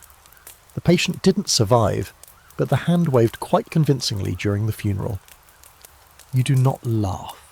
You smile faintly the way one smiles at a distant explosion. She places a neatly folded list on the counter. "We're having guests this evening and I need the following. 3 tins of lye soap, 1 bottle of turpentine, 2 lemons, not bruised, and something charming for the parlour." You find the first 3 items easily enough.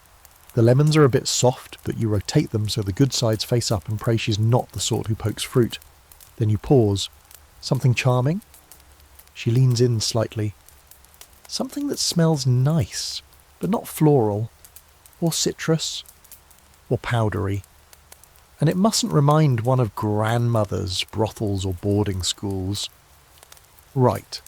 You rummage behind the counter and pull out a small jar labelled Parlour Blend No. 3, notes of oak, char and ironing. She sniffs it, considers, and nods once. Acceptable. You sing up her total. She pays with a single golden guinea, minted and crisp, far too clean to have passed through any human hand. You blink. "This is generous." "I believe in compensating properly for discretion," she says, turning toward the door. "And in small businesses." Before she leaves, she adds, "Should you ever find yourself in need of medical consultation, alive or otherwise, my husband accepts referrals." You do not respond. You merely smile and write her name in the ledger as soon as the door clicks shut behind her. Entry 3. Trade, 1 parlour cent. Paid in full. Client, Mrs. Leontine. Caleb appears beside you, eyes wide. "Did she say her husband reattaches dead people?" "She said he reinvigorates them." He whistles low. "That's worse."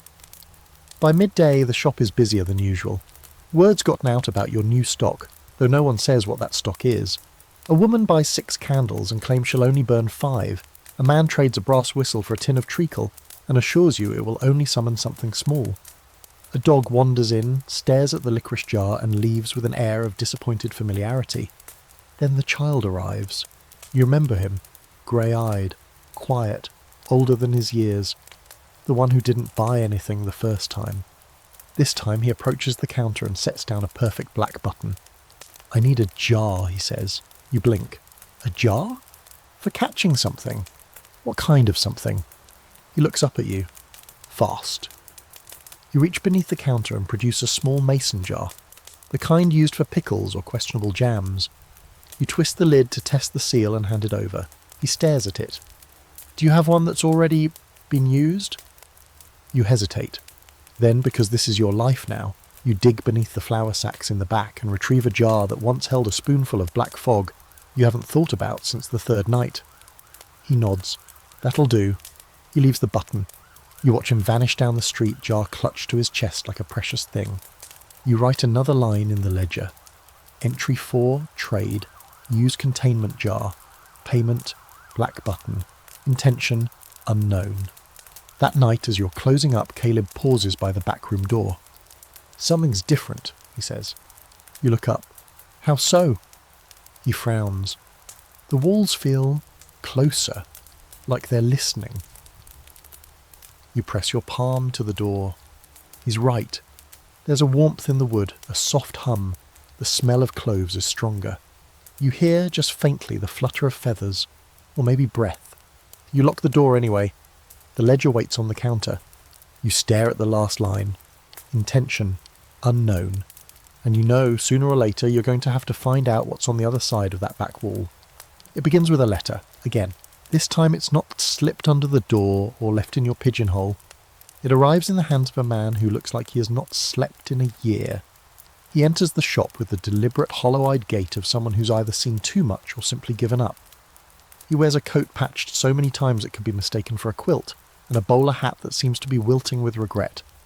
Without a word, he places a sealed envelope on the counter and then turns to leave. You clear your throat. Can I help you with anything? He doesn't turn around. Doesn't speak, just raises a single gloved hand and points, upward, not at the ceiling, higher, towards something that isn't there. Then he opens the door and disappears into the fog like he was made from it. You stare at the envelope. It's small, black wax again, but this time the seal is different, an hourglass. You don't remember seeing that symbol before, which means it's probably the worst one yet. Caleb's sweeping behind the licorice shelf and hums a tuneless melody that sounds suspiciously like London Bridge run through a mangle. You turn the envelope over, half expecting it to hiss or twitch. Instead, it simply reads, "You are cordially invited to the moonlight auction. Attendance required, payment and balance expected. Midnight, full dark, don't bring change." You hold the letter out to Caleb. He reads it once, nods slowly and says, "Yeah, that feels about right." You lock up early, not because you're finished for the day, but because the walls have started doing that thing again, stretching when you're not looking, humming when you are. The jars feel warmer than they should, and the flour bin has started whispering names that don't belong to anyone you've ever met. At 1:45, you dress like you're going to a funeral, but one hosted by people who barter in teeth and irony. Long coat, gloves, a scarf that doesn't belong to you, but has hung on the shop's hook since you arrived. You take the coin, the ledger, and the bone key. Caleb insists on coming, of course, and you try to say no. He raises one eyebrow and says, "You really think I'm missing a thing called a moonlight auction?" And that's that. The invitation didn't include directions, but you don't need them. Your feet seem to know where to go, down Bell Yard, past the gas lamp with the eternally buzzing flame, through an alley that smells like mint and rust, into a cul-de-sac that doesn't appear on any map. The entrance is through a tailor's shop, one that's been closed for decades, if memory serves. Its window is cracked. The display holds a single mannequin in mourning black with no head. You push open the door and the bell doesn't ring.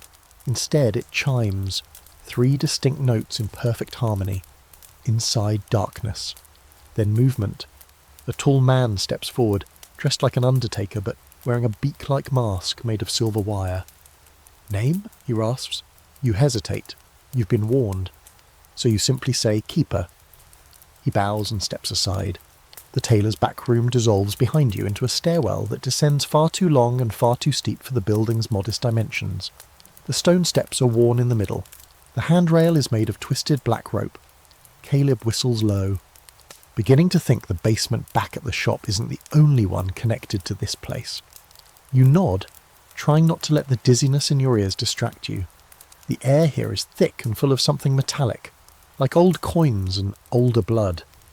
At the bottom of the stairs, the auction unfolds. It's not a room, it's a space, circular, vaulted, lit by chandeliers made of bone and tallow. Rows of chairs fill the floor, most of them occupied by beings of ambiguous humanity, some wearing masks, others not bothering to hide their strangeness. There's a man with no face and a woman made entirely of stitched cloth, sipping what appears to be ink from a champagne flute. You and Caleb find seats at the back. No one speaks to you. but some turn to look. At the centre of the space stands the auctioneer, a woman in a crimson gown with a veil of black lace and a voice like ice sliding across velvet. "Welcome, traders and keepers," she intones. "Tonight we barter what must not be spoken of and sell what should never be possessed." The first item is wheeled out on a velvet-draped cart, a single rusted key. This, she announces, unlocks a door on a ship that sank in 1792. The door remains dry. The bidding begins. It's not in money. One man offers a year of warmth.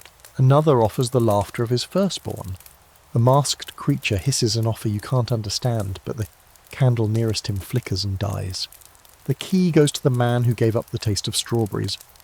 You and Caleb exchange a glance. The next item is a dress that changes its form to match the wearer's regrets. Then a stone that weeps when held too long. Then a whisper in a bottle labelled, "Do not uncork if you've ever been loved." And then, item 4 is yours. The auctioneer lifts a cloth to reveal a small tin. It's your shop's licorice jar, empty, but undeniably yours. "Item 4, she says, her voice slicing the air, "from number 47 Bellyard, the jar that captured a name not meant to be caught." The room stills. A ripple of interest surges forward. You feel Caleb tense beside you. "We didn't sell that," he mutters. You raise your hand. "I claim it." The auctioneer tilts her veiled head. "You brought no bid." You stand. "I bring ownership." A pause. Then slowly she nods. "Very well. Let the keeper speak." All eyes are on you. You don't know why, but you pull out the coin. You place it on the velvet-covered bidding block. It glows slightly. Just enough. The jar slides toward you, yours again. But as you lift it, something whispers from inside. A name. Your name. Not the one you use here. Your true name. You snap the lid shut. A beat of silence. Then the auction resumes. You and Caleb do not stay for the next lot.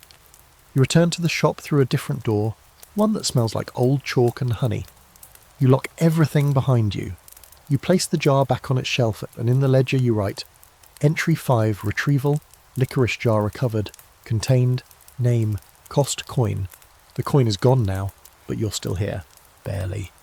You spend the next day trying to be normal, which, given the current definition of your life, involves reshelving items that occasionally twitch, politely refusing to accept anything paid in wishes unfulfilled, and making sure none of the jars leak whispers when handled. The shop miraculously survives the morning rush. Mrs. Penwether buys her usual 2 loaves and a packet of soap flakes, cheerfully oblivious to the fact that her reflection now lags half a second behind her. Tommy Smudge, the soot-smeared chimney-sweep child with a cough that could crack mortar, appears mid-morning and trades a rat skull for a peppermint. You don't even question it. Caleb, meanwhile, has taken it upon himself to organise the shelf of oddments into what he calls categories full of increasing concern. The top shelf is labelled possibly safe, the middle one mildly cursed, and the bottom shelf simply reads, "Don't touch without gloves and a moral justification." You let him have his fun. He's been humming a lot more since the auction, which is either a sign of mental stability or imminent breakdown. Around noon, a man named Simon Hawthorne walks in. You don't know how you know his name, you just do. He's tall, dressed too well for the neighbourhood, and smells faintly of beeswax and burnt feathers. His eyes don't match. One green, one an iridescent grey that seems to shimmer when he smiles. He doesn't look around the shop. He walks straight to the counter, places a velvet pouch on the wood, and speaks in a voice that's smoother than your best soap and twice as slippery. "You lost a wager last night," he says. You blink. "I didn't wager anything." "Not knowingly," he replies, "but your name was used in a bid. That counts." "I retrieved the jar," you say uncertainly. He nods. "You did, but retrieval doesn't cancel debt, it just changes the nature of it." You glance down at the pouch. It hasn't moved, but it feels alive, like it's waiting for permission. "I'm not accepting that." "You don't have to," he says. "You already did." "Who are you?" He tilts his head, amused. "A collector." "Of what?" "Debt, luck, forgotten things." He leans closer and his mismatched eyes seem to peer right into you. "Keep it safe," he whispers, tapping the pouch. "You'll need it when the rent comes due." Then he turns and walks out without another word. You don't open the pouch. You slide it beneath the counter and mentally add a 4th shelf to Caleb's system. Absolutely not. Later that afternoon, a strange visitor arrives. A woman in a long brown coat, eyes sunken, lips cracked like a dried riverbed. She holds out a card as soon as she enters. Rebecca Stone, legal advisor, binding specialist, Bone Law Division. You accept it without touching her. I'm here regarding your tenancy, she says, stepping carefully around a spilled sack of oats. There's a discrepancy in the records. This shop technically doesn't exist. That tracks, you mutter. And yet, she continues, producing a ledger of her own from an oilcloth satchel, it generates income. It produces ledger entries. It has clients, some of whom are not strictly alive. The city council finds this problematic. You look at Caleb. He's pretending not to listen while stacking tins of something called brass pickle. I wasn't aware I had a landlord, you say. Rebecca gives you a long, slow smile that suggests pity, amusement, and the faintest hint of hunger. You do. You always have. The shop simply selects the tenant it believes can withstand the lease. And who exactly owns it? She turns a page in her ledger and taps the top. Owner. Black Glove Society. Interim. Permanent title. Unclaimed. Current keeper. Unnamed. You nearly choke. Interim? They own the shop? For now, she says. But the title's been unclaimed for 3 centuries, which means if someone fulfills the original keeper oath, it can transfer. And what's the keeper oath? She closes the ledger. Oh, no one knows any more. That's part of the fun. She hands you a quill. You can either accept your tenancy formally or continue as an unacknowledged squatter and risk being evicted. You don't ask what evicted means in this context. You take the quill and sign the dotted line. Just your title, not your name. You've been careful about that. Excellent, she says, sealing the page with wax that smells like smoke and sea brine. You're official now. She turns to leave but pauses at the door. You might want to check the basement tonight. The market's drifted again. Could be useful. After she's gone, Caleb sighs. You're collecting more strange legal agreements than actual customers. I'm working on it, you mutter, pinching the bridge of your nose. That evening, the shop grows unusually still. Not quiet. Still, as if the air itself is holding its breath. The wind outside howls faintly but doesn't touch the windows. You light the candles, every single one. You draw the curtains tight. You count the inventory twice, and note that the bone key has moved half an inch to the left. You open the trap door. The stairwell below is new again. No longer stone. Now it's iron and wood lined with shelves of hourglasses. All the sand in them flows upward. You descend with Caleb behind you, both of you carrying lanterns that flicker green. The market tonight is different. Sparse. Dim. Its edges fuzzy. Like a dream you're already forgetting. The stalls are quiet and most are empty. But one is open, lit by a single lantern hung from a hook made of antlers. The vendor is cloaked in layers of black and gold, a mask of pure obsidian hiding their face. On the table before them, dice. 12-sided, bone white, carved with numbers that rearrange when you're not looking. Wager? The vendor asks. You hesitate. Caleb whispers, What would we be betting? Rent, you say, possibly our teeth. But your hand moves anyway. You place the velvet pouch from earlier on the table. The vendor accepts it with a nod, then gestures for you to roll. You take the dice. They're warm. You throw. They clatter. They land on 7 and 3. The vendor's mask tilts. You've won the month. You frown.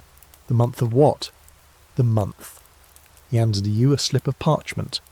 On it is a sigil and a phrase. Rent forgiven. Door held. Market paused. You don't entirely understand it, but you'll take it. You both return upstairs. You lock the trapdoor behind you. And that night, for the first time in weeks, the shop doesn't breathe. It sleeps. So do you.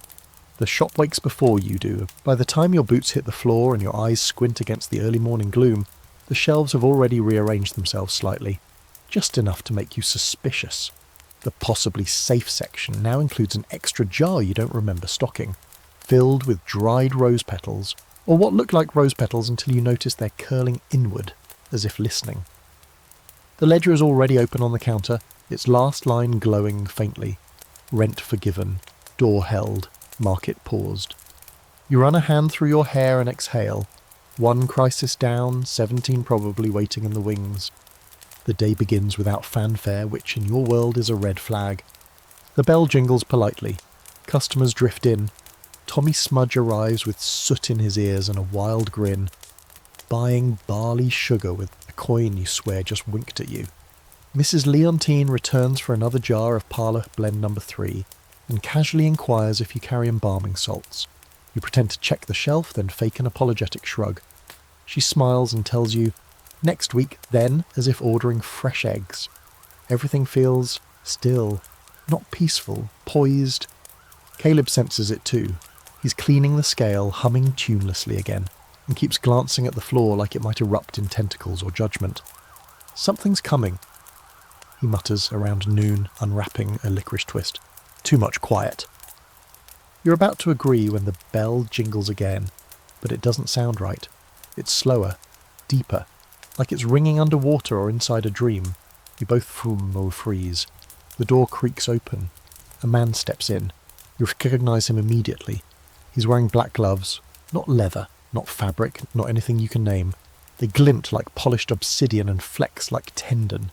His suit is impeccable, his smile razor thin, and his eyes, brown, unremarkable, are the only normal thing about him, which somehow makes them the most terrifying. He removes his hat, revealing slicked back silver hair, and says, "Shopkeeper." You do not respond with your name, instead you nod. Caleb inches toward the back room, where you've hidden the bone key and the worst jars. "I represent the Black Glove Society," the man says, as though that explains anything. "I've come to clarify our offer." "I declined," you say. He smiles wider. Declining without understanding is not refusal. It's simply delay. You steady your voice. "You're not welcome here." "Oh, but we're always welcome, that's the point. We're written into the bylaws of the market, into the architecture of shops like this one, into the small print of your lease. You can bar the door, but we're already in the walls." You feel the ledger pulse under your hand. "I'm not interested," you repeat.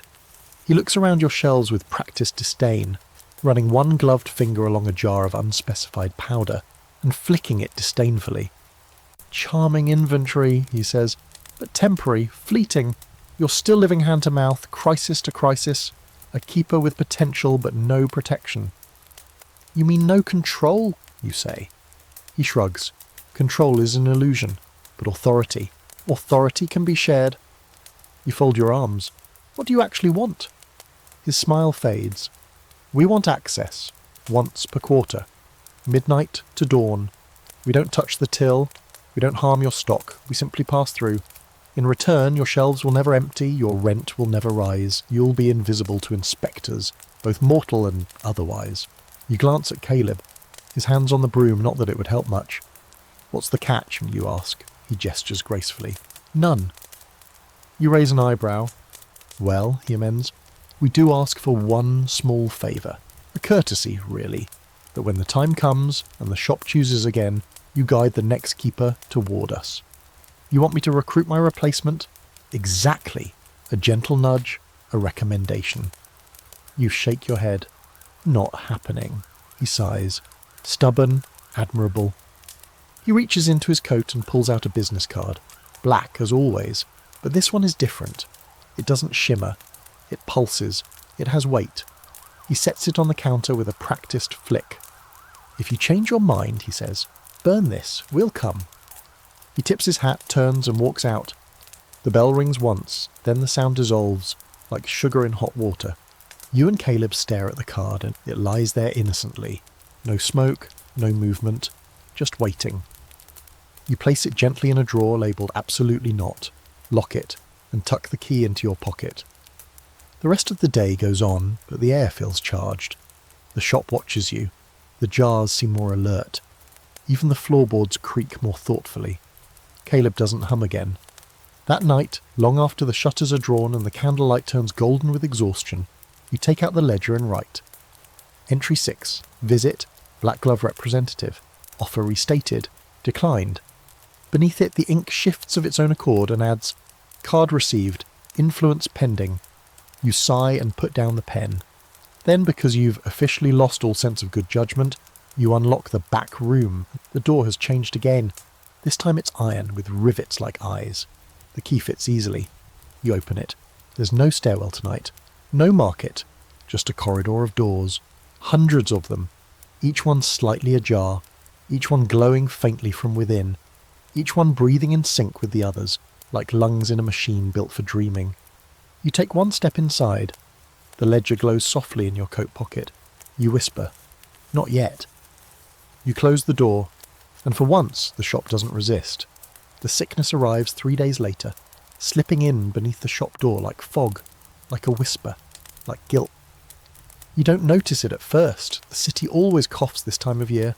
Coal smoke in the lungs, damp on the bones. Everyone's used to hacking into their handkerchiefs and pretending it's just the weather. But then Mrs. Penweather doesn't come for her soap. Then Tommy Smudge is nowhere to be seen. And when Mr. Crossley from the haberdashers stumbles into your shop pale as unbaked bread and sweating through his collar, it becomes harder to pretend that the bad air is just bad air. "I thought it was just a chill," he rasps, clutching the counter, like it might keep him upright. "But my apprentice, he's coughing blood now." Black blood. You nod. Say nothing. Offer him a bottle of vinegar and a sprig of dried thyme, like that will help. By the next morning, 4 shops on the lane are shuttered. A red X appears on a door across the street. You know what it means. Quarantine. No one in, no one out. A quiet admission that whoever's inside is either too far gone or too dangerous to help. Caleb starts coughing around midday. It's just a dry sound at first. Annoying. Dismissible.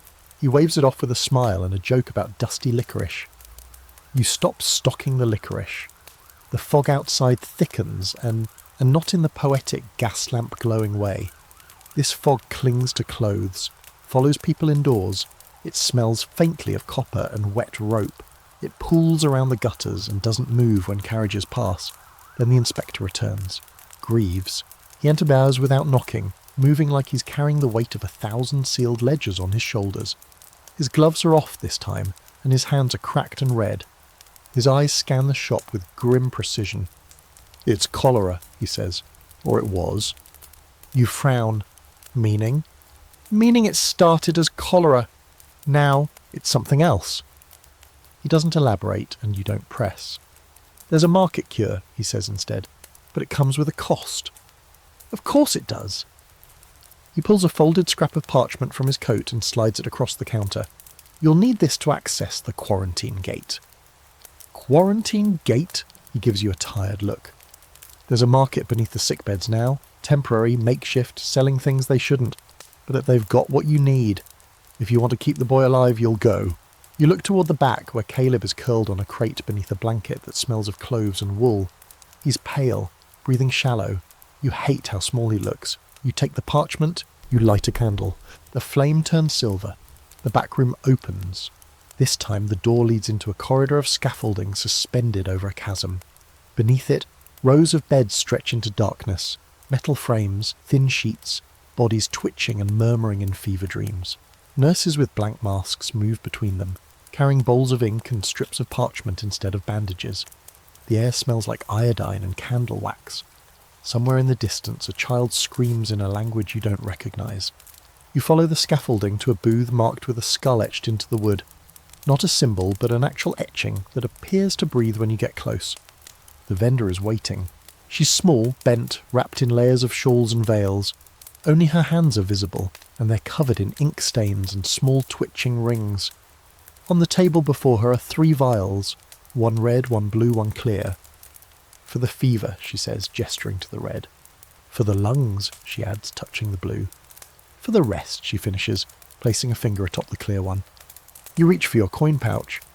She laughs. It's a dry, brittle sound like bones in a sack. "Not that kind of price." You pause. "Then what?" She leans forward. "A memory," and you blink. "One that matters," she says. "Happy, untouched, unshaded, something yours. You think of your childhood, the way your mother used to braid your hair, the sound of rain on the roof during summer storms, the first time you held a book and felt the weight of possibility. You don't want to lose any of them, but Caleb is dying. You close your eyes and reach inward, carefully selecting a memory you've never shared. A small sun-dappled moment when you were 12, sitting beneath an oak tree, reading a book so slowly just to make it last longer. She reaches across the table and places one ink-stained finger against your temple. The memory slips away. You feel it go. She hands you the vials. You don't say thank you. You rush back through the scaffolding, past the beds, past the fevered whispering. The candle sputters and nearly dies. You make it back through the door just as the back room seals itself shut. You administer the red vial first. Caleb doesn't stir, then the blue. He coughs once hard and his eyes flutter. Then the clear. For a moment, just at one, he stops breathing. Then he inhales, sharp and sudden, like a man dragged from drowning. He's alive, exhausted, burning with fever, but alive. He opens his eyes and croaks. Did we win something? You smile. Not yet. You help him back into bed, repack the blankets, place a warm stone at his feet. Then you go to the counter and open the ledger with shaking hands. Entry 7, trade, cure, red, blue, clear. Cost, personal memory, client, self. Beneath it another line appears without your hand, reclaimable upon debt fulfillment. You close the book and stare out the window. The fog hasn't lifted. The street is still empty, but in the distance you see the flicker of a single lamplight. Hope, maybe, or something else pretending to be.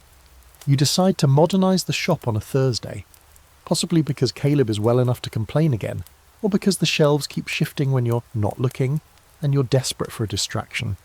More likely it's because you caught yourself selling vinegar out of a cracked jug to a woman who paid in teeth and thought, this could be a bit more streamlined. It starts with a sign, a simple one. You find it in a crate beneath the stairs while looking for a clean rag. A bit of old tin painted white with the words, New Inventory, Ask with Intention, stenciled across it in curling script.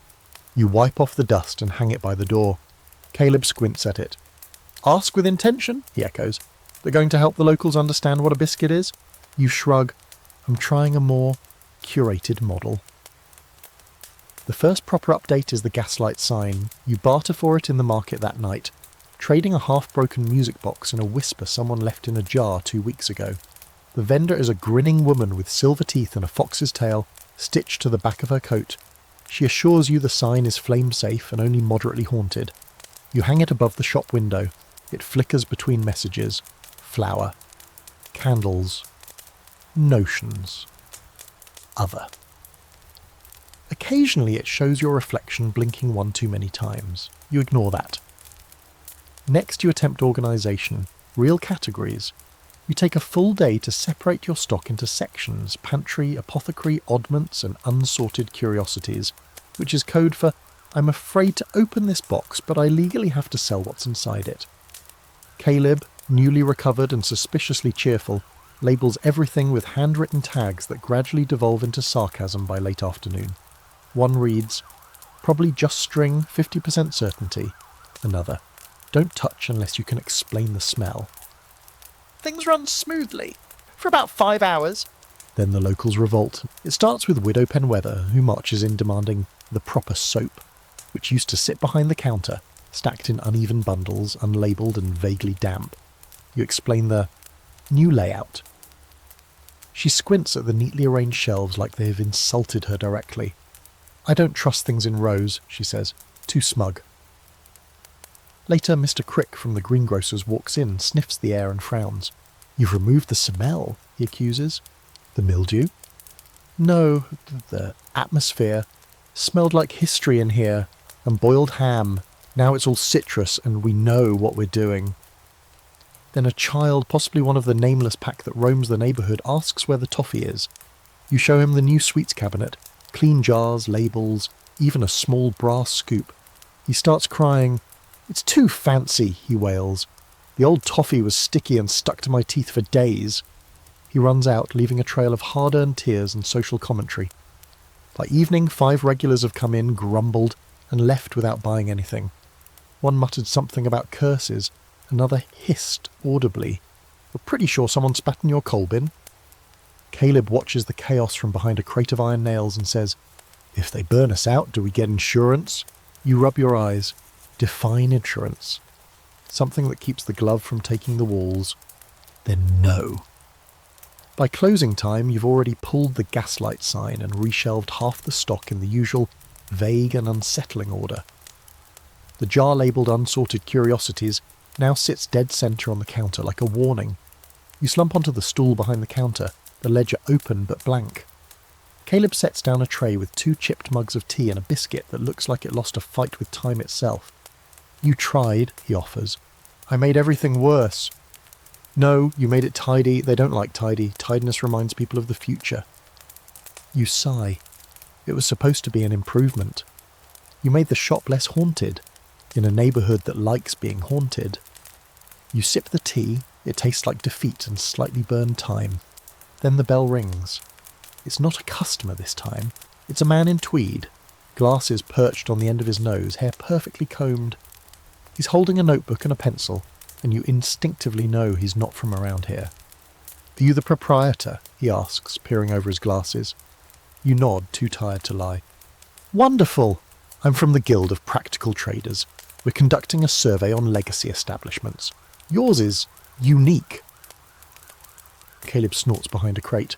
The man jots something in his notebook. May I ask a few questions? You motion wearily for him to continue.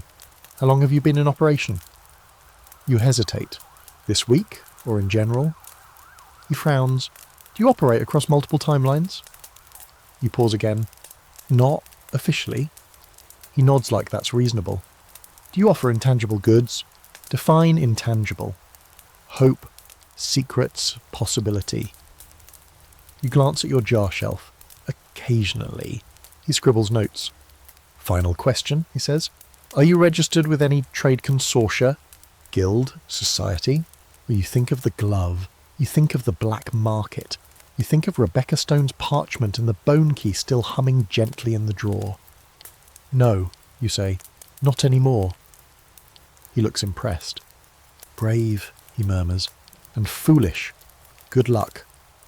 Then he turns and leaves, notebook snapping shut like a verdict. You stare after him. Was he real? Caleb asks. I hope not. You glance down at the ledger. Still blank. Then slowly one word writes itself in the margin. Unbalanced. You frown. It writes again. Correction required. You close the ledger. Outside the fog begins to roll in, thicker this time. It presses against the windows like a hand, slow and steady. Inside the shelves creak. The door to the back room clicks open. Just a crack, an invitation. Not yet. You light a candle and it burns yellow again. You try to believe that's a good sign. The back door should not open on its own. That's a rule. Basic sacred law of the shop, right up there with don't accept coins that hum and never trust jars that fog from the inside. But tonight, the door swings just a hair wider on its hinges, creaking like it's trying to whisper. Not enough to see what's beyond. Just enough to remind you that something waits back there, watching, breathing, or remembering how. You stare at it for a full minute, holding the candle in one hand, the bone key in the other, heart ticking like a faulty clock. Caleb, from the counter, asks, Is that new? No, you say, but it is. You can feel it. The weight behind the door has changed.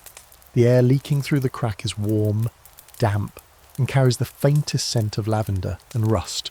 Not metal rust, memory rust, that damp tang of forgotten things decaying in a drawer somewhere, unloved and half-remembered. You make a decision. You grab your coat, tuck the ledger into your pocket, and head for the door. You're going in? Caleb asks, standing now, eyebrows high. You nod. He pulls on his coat. Then I'm going in too. No, you say, stay here. If I'm not back by morning, I set the shop on fire and pretend I never met you. Exactly. He doesn't laugh, which is worrying. You turn the key in the lock. The door swings open without resistance. This time there's no staircase, no corridor, just a single hallway lit by candles mounted to the wall. Each one burns blue. The walls are wallpapered in a faded floral pattern that peels at the corners. It smells like a grandmother's attic and something that once lived behind it. You step inside. The floor is carpeted. A soft, thick runner that mutes your footsteps until you're no longer entirely sure you're making any. The door closes behind you with a sigh. You don't check if it's locked. At the far end of the hall, another door, wooden, painted green, a familiar green. It's the same one you saw at the market, the one with the ledger inside, the one that smelled like chalk and secrets. You approach slowly. Your footsteps sound further away than they should. You place your hand on the doorknob. It's warm, pulsing slightly. You open it. Inside your shop, but not your shop. Everything is backwards. The shelves are reversed. The labels are in mirror script. and the candles burn upside down from the ceiling like waxy stalactites. A clock ticks backward above the counter. Behind it stands you, or someone wearing you. They're cleaner, sharper, dressed like a shopkeeper in a stage play about morality and madness. Their hands are steady, their ledger gold-trimmed. They don't look up. You step forward, they mimic you exactly, at a perfect delay. Then they speak. "You've strayed," the voice says. Your voice, but colder. The balance is slipping. "What are you?" you ask. They finally look up. Their eyes are coins, flat, shining, stamped with symbols you don't know and desperately don't want to learn. "I'm what comes after you forget the rules." You swallow.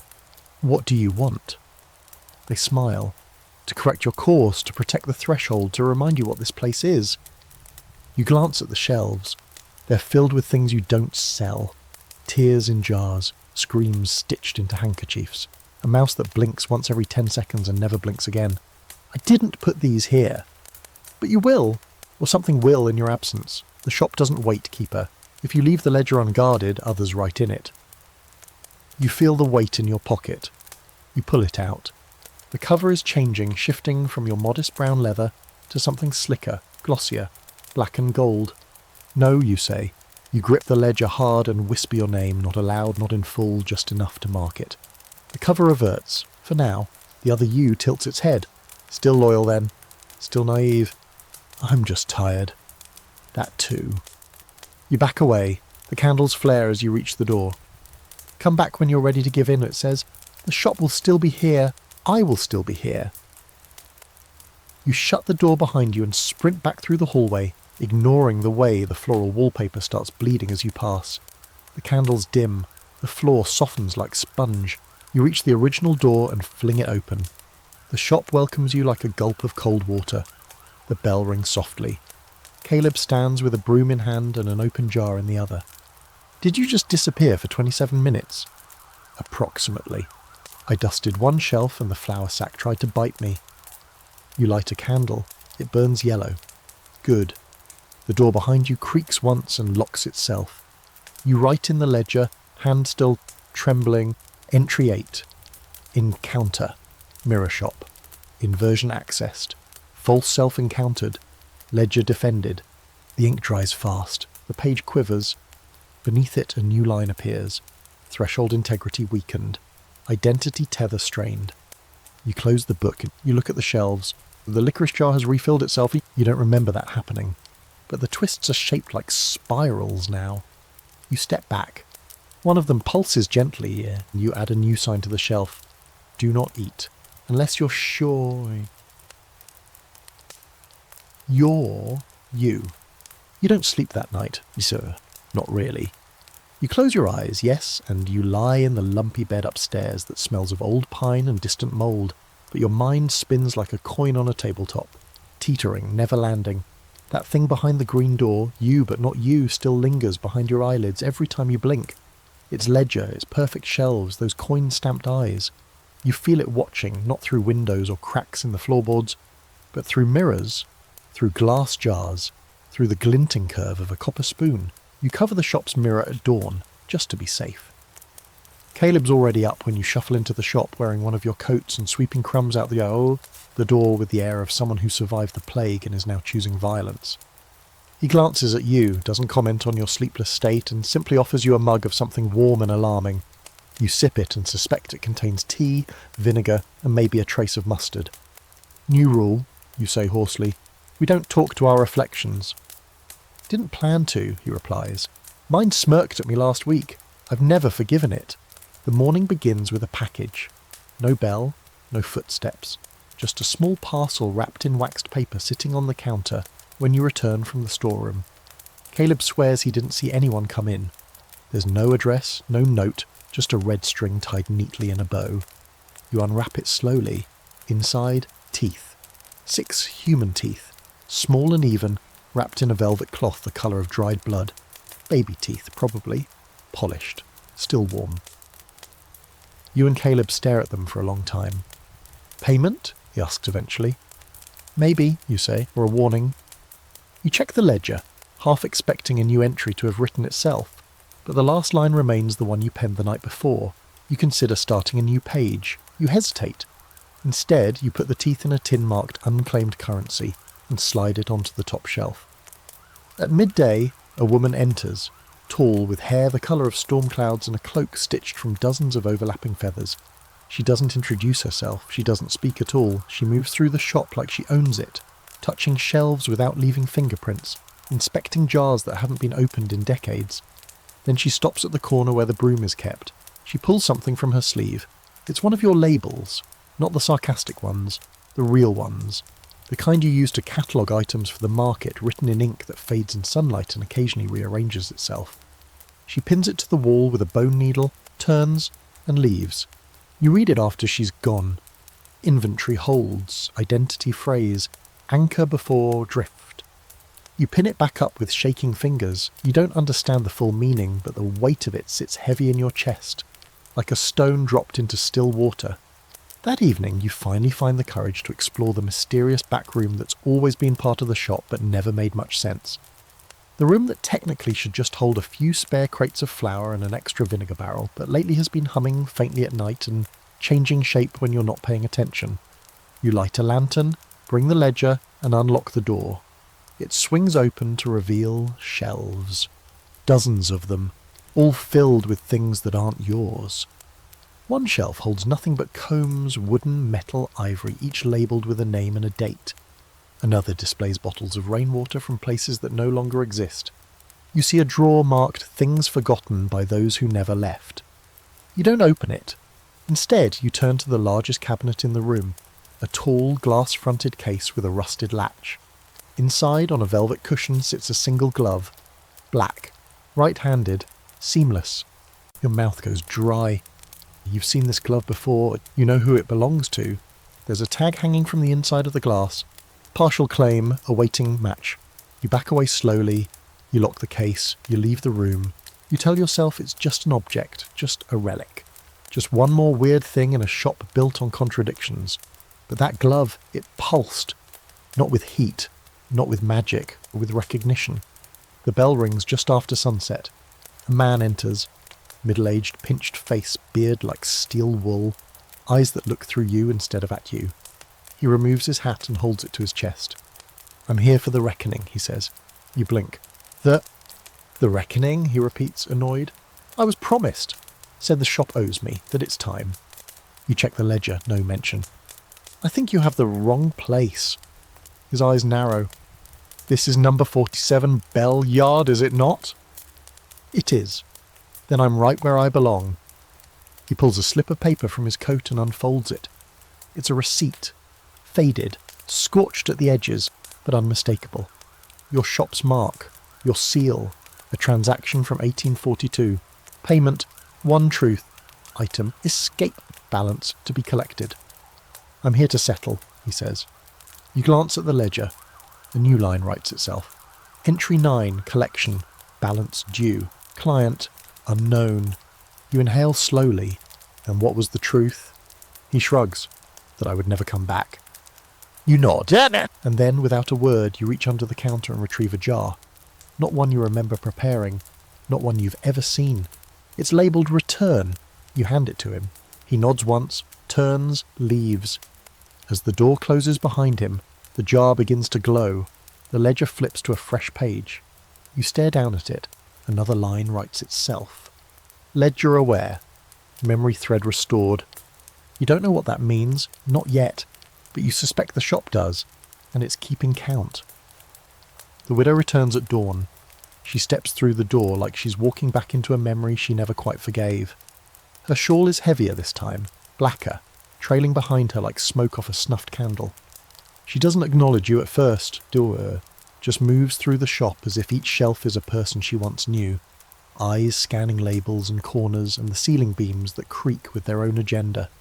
She pauses in front of the licorice jar, now filled again, somehow, with spiral-shaped twists that shimmer faintly when no one's looking, and murmurs something you don't quite catch.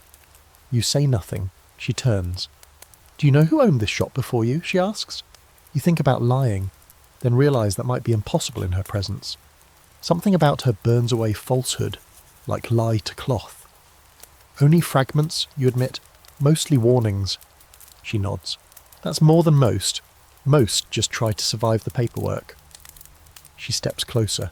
Her hands are knotted, liver-spotted, heavy with rings that haven't gleamed in decades. Her voice, though soft, carries the weight of someone who's made peace with thunder. He was clever, she says.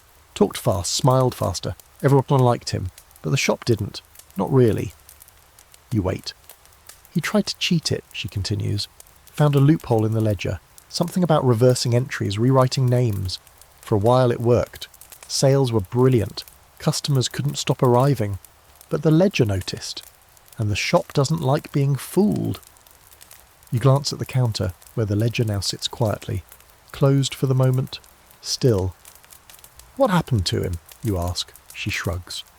One morning we opened the door and the shop was gone. Just vanished. Empty space where it had been. Like it packed up and left. That's not possible. In this neighbourhood? She snorts. Darling, I've seen fog forget where the ground is. A disappearing shop is hardly news. You look down at your hands. They feel suddenly colder. She leans in. I only tell you this, she says, because I like the way you arrange the jars. Then she pats your arm, and with the authority of someone who has clearly outlived several curses, she walks out. You stare after her. She leaves behind no scent, no chill, just the faintest creak of floorboards where she stood. Caleb comes in 10 minutes later, soaking wet from the fog, his scarf tied around his head like a turban. Did the storm widow come back? You nod. She said I arranged the jars well. He gives a low whistle. High praise. She told the last guy he had the face of a regrettable poem. You return to the counter and flip open the ledger. No new entries, but the pages seem warmer. That afternoon the door to the back room creaks open again. Not fully, just enough to let out a new smell. Rosemary and burnt sugar. You hesitate, then step inside. It's different. Again, now it's a garden. Stone walls, moss-covered paths, trees with leaves shaped like letters. The air is golden. The sun doesn't move. In the centre of the garden is a well, shallow, cracked, filled with paper instead of water. You lean over. There are receipts, old ones, from your shop, from before you existed. One catches your eye. Item, time forgotten. Price, 3 notes of a lullaby. Buyer, unrecorded. You reach in. The paper crumbles as your fingers touch it, turning into dust that rises into the air and vanishes. A shadow moves across the garden. You straighten. There, beyond the hedge of dried herbs and regrets, is a gate. And a person. You can't see their face, but you recognise their stance. They're holding a jar yours, empty. They raise it as if offering it back, and you don't move, and you simply say, not yet. And the figure nods, fades. You return to the shop, close the back door, slide the bolt across. Caleb's counting marbles again. He swears they breed overnight. Did we always have 27? No, you say, but I'm afraid to throw them out. He shrugs. Could be worse. One of them tried to blink at me yesterday. I just pretended I didn't notice. You light a candle. It burns purple, for reasons that will probably make sense later. Then you notice the customer standing quietly by the bread bin. You hadn't heard the bell. He's young, pale, hair the colour of smoke. He's barefoot. He holds up a coin. It's square. You two know it. You've held it. You've been here before, you say. He nods. You motion toward the counter. He walks slowly, coin held between thumb and finger like it's trying to escape. He places it gently on the wood. I need the name back, he whispers. The room tilts slightly. Caleb vanishes from the corner of your eye. The shelves creak. The air thickens. You reach under the counter. There's a jar there. Of course there is. Labelled name, unspoken. You place it on the counter. The boy stares at it. He begins to cry, just a little. Will it hurt? He asks. You think. Then you say, yes. He nods and takes it. The ledger writes, Entry 10, return, name unspoken. Client, unknown boy, paid, memory with interest. A second line appears, thread restored, identity loop closed. You sit down. Caleb reappears, eating a biscuit and absolutely not asking where he went. You close the ledger and look outside.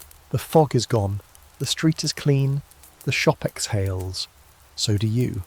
But deep in the back room, beneath the garden, beyond the green door, the mirror and shop watches, and waits. You wake the next morning feeling something close to clarity, which should have been your first warning. There's a stillness in the shop that's not quite peaceful, more like a held breath. The kind of quiet that follows a particularly pointed sentence or just precedes a landslide. You light the candles, sweep the threshold, and brew a pot of tea that tastes vaguely of ash and mint. Caleb emerges bleary-eyed from his corner, muttering about dreams full of brass doorknobs and doors that breathed when you touched them. You don't ask for details. You don't want them. The shop opens like it always does. The bell rings, the shelves yawn and settle. Mrs. Leontine's ghostly cat floats through the floor and stares disapprovingly at your peppermint selection before fading through the back wall, and then two men walk in. At first glance they seem ordinary. Tweed jackets, wire-rimmed spectacles, each with a walking stick, though neither appears to need it. They move in perfect synchronization, one always half a step behind the other. Their hair is the exact shade of neglected parchment. Their eyes match, grey, unreadable, sharp. They stop just inside the threshold and look around, heads tilting in unison, as if the shop is being weighed, measured and possibly judged. You put down your teacup and ask, "Can I help you, gentlemen?" The one in front smiles. "Possibly," he says. "We're looking for anomalies." The second one speaks next, specifically temporal distortions, residual echoes, energy leaks, minor hauntings. The first one again, major hauntings. The second nodding, or anything that keeps time incorrectly. You blink. This is a shop. "Oh yes," the first says, "but it's also a hinge." "A what?" "A hinge," the second repeats cheerfully. "Between moments, between outcomes. Your stock list includes things that don't exist yet." "I sell vinegar." "And occasionally concepts," the first replies, peering at the jar labelled longing, dried and powdered.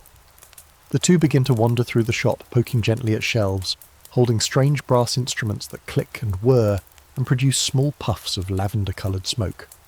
Caleb watches from behind the counter, munching a crusty scone and whispering, "Weird vibes. Very weird." You follow the two men as they peer closely into jars, knock on the floorboards and ask increasingly specific questions. Has anyone reported déjà vu lasting more than 3 minutes?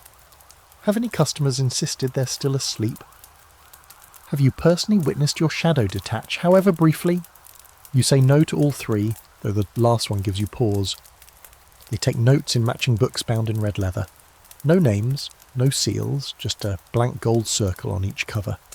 Eventually they gather near the bread bin and begin a whispered conversation in a language that sounds like Latin had a bad week.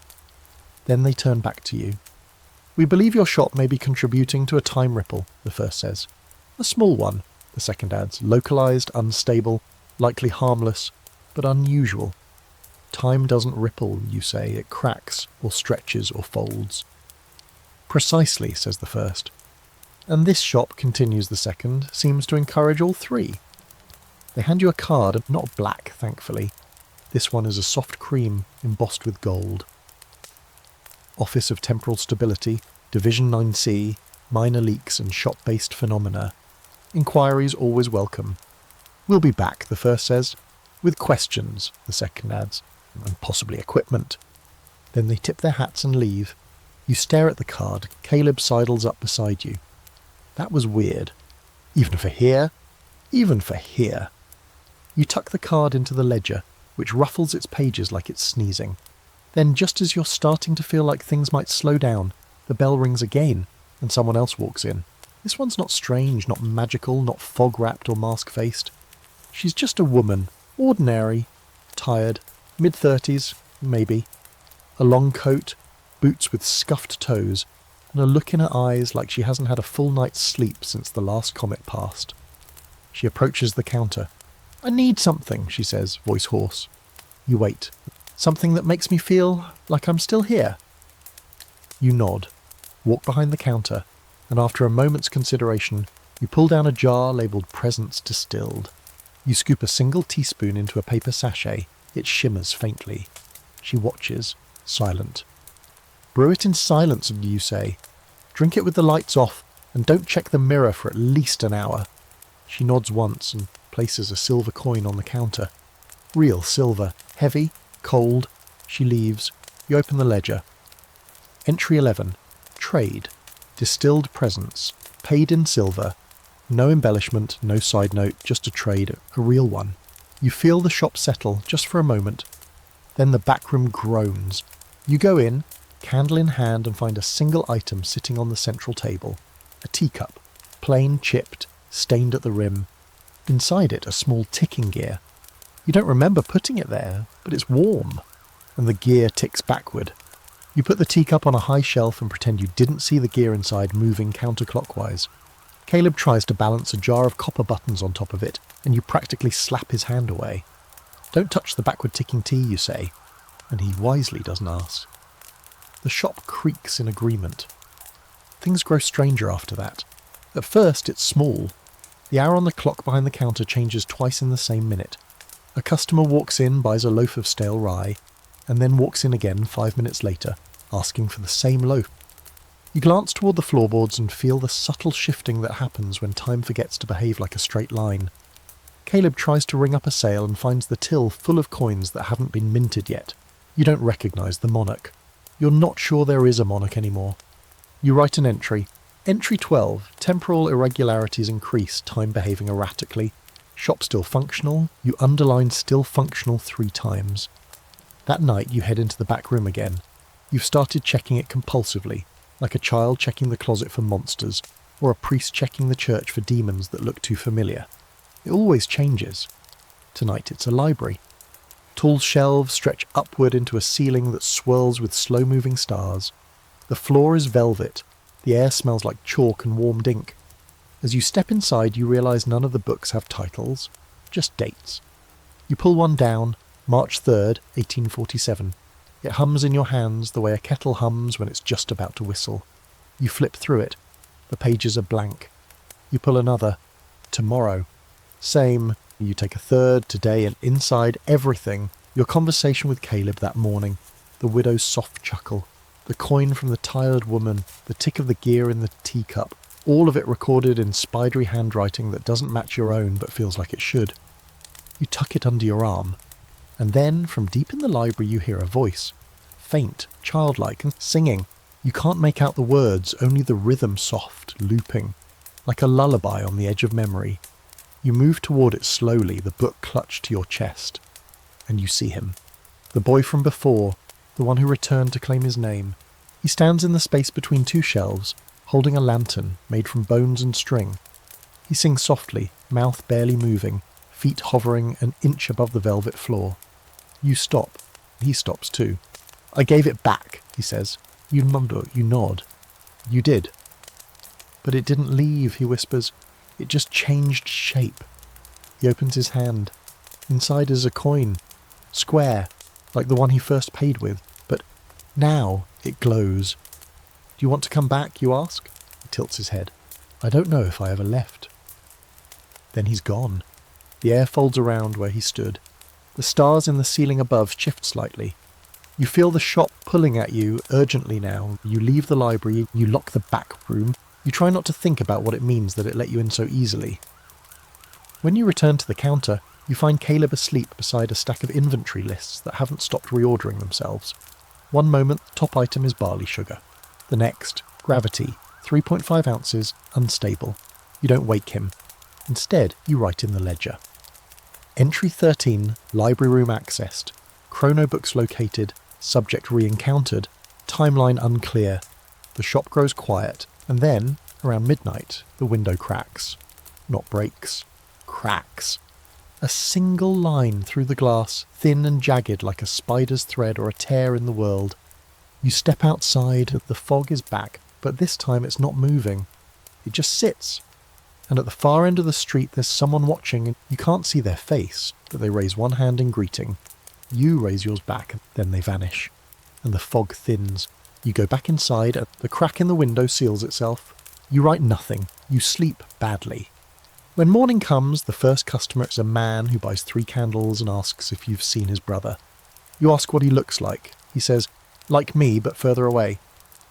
You sell him a matchbox labelled "Return if found" and a biscuit for the road. He leaves whistling a tune you don't know but almost remember.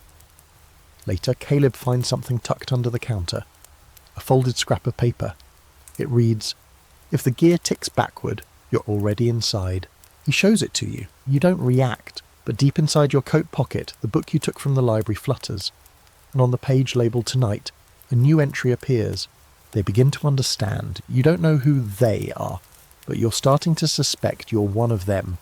You try to write a normal entry in the ledger the next morning, something mundane, something that feels like the shop you remember from your first week here, when the worst thing was a flour barrel that occasionally blinked, and the most curious customer was a man who asked if you sold salted sins, preferably loose leaf. You scribble down entry 14, sold candles 3, matchbox enchanted, biscuit suspicious, client unknown brother, mood weathered but hopeful. It feels good. For about 5 seconds, then the words begin to rearrange themselves. Mood, weathered but hopeful becomes hopeful but forgetting. You slam the ledger shut before it edits anything else. Outside, the fog is lighter, almost thin enough to see through, but it's coloured wrong today. A yellowish tint, like old parchment left too long in the sun. It smells like burnt letters and someone else's regret. You light a candle. The flame burns blue at the edges, just enough to make your spine itch. Caleb comes down the stairs, barefoot and half-dressed, and sniffs the air. "Did something die?" he asks. "No," you say. "Not yet." You open the shop. At 9:10, a girl walks in. She's small, 8, maybe 9 years old, wearing a mismatched coat and a scarf that's been darned so many times it looks like a quilt. Her shoes don't match, and she holds a red marble in one hand like it's the most important thing in the world. She steps up to the counter and whispers, "I need a safe word." You blink. "I need a safe word," she repeats, louder now. "One that no one can guess. One that holds." Caleb raises an eyebrow from where he's rearranging tins labelled "Not Quite Coffee." You crouch slightly to meet her eyes. "Do you know what that means?" She nods. "It's the word I say when I'm not me anymore." And just like that, the air shifts. You fetch a jar from the third shelf, one you haven't opened in weeks. It's labelled "Emergency Names," child-sized. You unscrew the lid. A tiny flutter of paper lifts into the air. The girl watches it, unblinking as it lands in her palm. She reads it, frowns. "No, not this one. This one feels like a middle name." You offer another. She smiles. "That's better." She tucks it in her pocket, then she places the red marble on the counter. It pulses once, just once, and goes still. She leaves without another word. The marble is warm when you pick it up. Inside there's something. An image, maybe, or a moment. A tree, a swing, a lullaby, hummed in a language that's mostly sighs. You add a note to the ledger. Entry 15, trade, safe word, minor. Client, child, payment, red marble or memory core. Then, because you can't help yourself, you place the marble into a drawer marked "Too Young to Forget" and lock it. The fog outside retreats just an inch more. Around midday, a letter arrives. A real one, with a wax seal stamped not with a crest but with a fingerprint. You break it open carefully. Inside is a single piece of paper written in a looping, sprawling hand that spirals inward. "We've been watching. You've lasted longer than most. We're not impressed. We're just curious. Shall we test the foundations?" M. You read it twice. Then again, the paper is warm in your hands as you burn it in the hearth. The flames flicker green. The smell is not ash, it's cedar and salt, like seawater trapped in a box for far too long. "What'd it say?" Caleb asks, watching from a safe distance. "That we're interesting." He winces. "That's worse than dangerous." You nod. Later that evening, while reorganising the stockroom, Caleb finds a door, which is strange because there's never been a door there. It's painted black. Plain, no knob, no handle, just a keyhole shaped like a question mark. You both stare at it for a long time. Then you pull the bone key from your coat. It doesn't fit. It almost fits. You try the coin. It hums softly but doesn't move. You sigh, and you write a note, tape it to the door and step back. "Please schedule an appointment if you are going to manifest new architecture." The door doesn't reply, but the shelves behind you shift ever so slightly, like they're holding back laughter. That night you dream of the mirror shop again. It's brighter now, better lit, more organised. The shelves are full and your reflection is smiling, not cruelly this time, Just knowingly. It holds up a box labelled Inheritance Unclaimed. You wake before you can open it. The shop is quiet, the candles have burned down to puddles of wax, and the gear in the teacup, it's stopped ticking. You approach it, lift it gently. Inside the cup, beneath the gear, is a piece of folded paper. You unfold it slowly, heart thudding like distant thunder. Don't forget who you were before the shelves. There's no signature, just a smear of ink shaped exactly like your fingerprint. You hold the note until your fingers tremble, then you slide it into the ledger. No entry this time, just a placeholder, pending. It rains the next morning, and not the usual city drizzle that politely seeps into every inch of your socks. No, this is a rain that hammers, crashes, demands. It falls like it has something to prove. The fog is gone entirely, as if the storm chased it into hiding, but the air tastes metallic, like lightning and old keys. The shop seems to tense under the weight of it. The windows fog from the inside. The ceiling drips in one corner, though there's no hole, and every bottle on the tincture shelf has started to hum in a low, vibrating key. Caleb comes down with his hair plastered to one side of his face, towel around his shoulders, and a spoon in his mouth. Did the shop spring a leak or just decide to sweat? Neither, you say. He's anticipating. Lovely, he mutters. I'll put out buckets. The doorbell doesn't ring for hours. Not because no one comes by, but because the bell is gone. Vanished. The bracket still sits there, the string still swings when the door opens, but there's no chime. You check behind the counter, under the shelves, even in the flour bin. Nothing. Caleb suggests the bell left out of protest. Probably offended we never let it harmonise with the jars. You consider nailing up a new one, but hesitate. You've learned better than to replace things that disappear on their own. The shop notices. Midday brings your first customer. A boy in a red coat with buttons shaped like beetles. He walks with a limp and carries a paper box tied with green string. When he opens it, there's nothing inside but a feather and a dead wasp. He offers it solemnly in exchange for a spool of thread and a teaspoon of something he won't name. You accept the trade. The ledger writes, Entry 16, Trade, Thread and unknown substance, Payment, Box, Empty, Feather, Wasp, Dormant. You pause at the last word. The wasp hadn't moved, true, but it had felt like it might. The boy leaves without a word, the box swinging from his fingers like a threat. Around 2 o'clock, the rain gets louder. You could swear it's falling in patterns. Rhythmic, intentional, like code. Caleb listens at the window and frowns. That's Morse. You raise an eyebrow. You read Morse? He shrugs. Sort of. My uncle was convinced pigeons were spies. Taught me enough to spot lies in a beak. You both lean close. The rain taps Lookbellow, then repeats, louder. You look at the floor. The boards shimmer slightly. You kneel.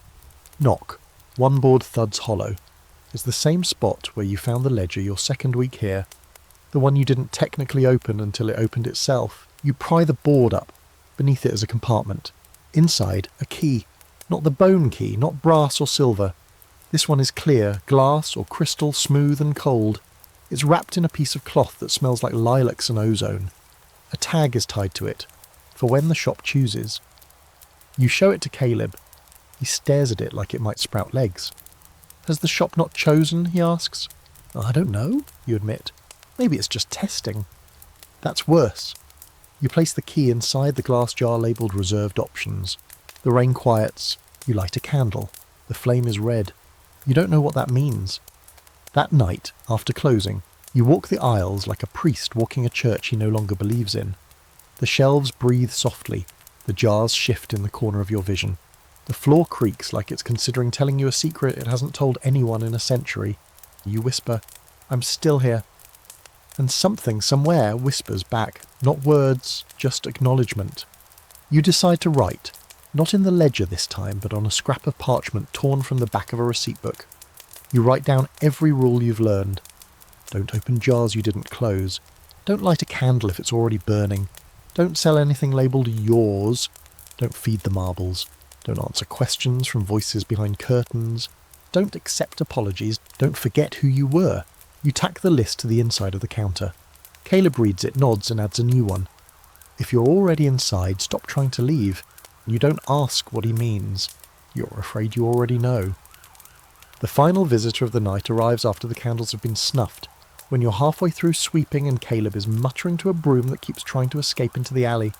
She doesn't open the door, she's already inside. You look up and she's standing by the counter, soaking wet, coat buttoned wrong, eyes wide with that distant glassy sheen of someone who's seen something. You recognise her, the woman from before, the one who asked for presents in a sachet. Now her presence feels like an echo dragged behind a mirror. She sets a jar on the counter, one of yours, empty. "I lost it," she says softly. "It didn't hold." You take the jar, hold it to your ear. It whispers, "Hollow, hollow, almost gone." She's fading, not physically, but spiritually. Her outline is less crisp. Her shadow trails in the wrong direction. You fetch a new sachet. You add something else this time, just a drop. From a vial labelled Anchor, emergency only, you hand it to her. "Drink it, then speak your name, even if it hurts." She nods, takes it, walks into the rain. You don't see her leave, but the fog returns with her absence. The ledger writes on its own. Entry 17. Emergency re-anchoring. Client unstable. Presence restitched. Status uncertain. You sit down, watch the candle flicker red, and on the shelf the glass key hums, softly, like it's almost ready to be used. Morning arrives without ceremony. The fog is gone again, and for once the light outside resembles something close to sunshine. Thin, filtered and watery, but there, the street is quiet in a way that doesn't feel ominous for once. The shop wakes slowly, like an old dog stretching its bones. Shelves shift subtly. The licorice jar settles itself with a quiet clink. The air carries the warm scent of cinnamon and wood polish, which is peculiar because you haven't polished anything since the day the dust rag started whispering regrets. You open the shutters, you open the door, you breathe in the not quite clean London air and let it sit on your tongue like a memory. Caleb appears minutes later, rubbing sleep from his eyes with a sleeve that might once have been a handkerchief. "Shop's humming," he mutters, grabbing a biscuit that no one remembers buying. "Happened before?" "Not like this," you say, and it's true. The hum today isn't mechanical or magical or foreboding, it's content. Maybe even pleased with itself. As if the shop has made a decision and is finally done pacing about it. And then it happens. You don't hear the bell because the bell hasn't returned, but the door opens with a soft click, and a figure steps inside. Not a customer, not a market agent, not the boy with the coin or the woman fading behind her eyes. This one is dressed in velvet the colour of midnight, hair twisted into a knot of black ribbon and bone. One glove on, the other hand bare. Pale, thin fingers that move like they've never held anything heavy, but know exactly where to press. You recognise her instantly. You've never seen her before. She steps into the shop like she already owns it. Her gaze slides across the shelves, taking inventory, not of items, but of history. She doesn't glance at Caleb, doesn't smile, doesn't blink until her eyes land on you. "You've lasted," she says simply. You nod. "Barely." "That's enough. The shop has chosen." You freeze. The words echo somewhere in your sternum. The kind of echo that doesn't stop bouncing. The kind that starts rewriting. "You're the next keeper," she says. You want to argue, to laugh, to say I already am, but you know better. This isn't a promotion, it's a test result. "What does that mean?" you ask. She smiles faintly. "It means this is the last time the shop will give you the option to leave." You look at the ledger. Closed. Still. Waiting. "You can walk out," she continues. "Leave the door, forget the back room, the market will not follow you. The black glove will mark your case as settled. And if I stay?" She tilts her head. Then the door seals. The ledger binds. You become the hinge instead of just turning on it. Caleb finally speaks. That sounds final. It is. You take a breath. Step back from the counter. Walk to the shelf with the glass key. You reach for it. It vibrates gently in your palm, like it's breathing. The woman in velvet nods. You already know where it goes. You do. You turn to the back room. The door is already ajar. The room beyond is dark, not shadowed but devoid. A blankness made of silence and possibility. You step through. There's no staircase, no market, and no mirror shop, but just a single pedestal, and at its centre a lock. You insert the key. It clicks once, and the world settles. The hum stops. Not because the shop is silent now, but because the shop is finished. When you return, Caleb is still behind the counter, staring at the place where the woman stood. "She left," he says. You nod. "She say anything else?" You hand him a folded note. He opens it and reads aloud. "Tell the shop when it's dreaming, and tell it when it's not." You both stare at the words. Then the door closes on its own. The bell returns with a single clean chime. You light a candle. It burns gold. You open the ledger. There's only one new entry. Finalisation confirmed, shop anchored, identity accepted, and beneath that a single name, yours, spelled correctly, for the first time. Caleb looks at you. "So, what now?" You glance around. The shelves are full but quiet. The jars don't twitch, the marbles aren't vibrating, even the tea tastes like it used to. "I think," you say slowly, "we run a shop.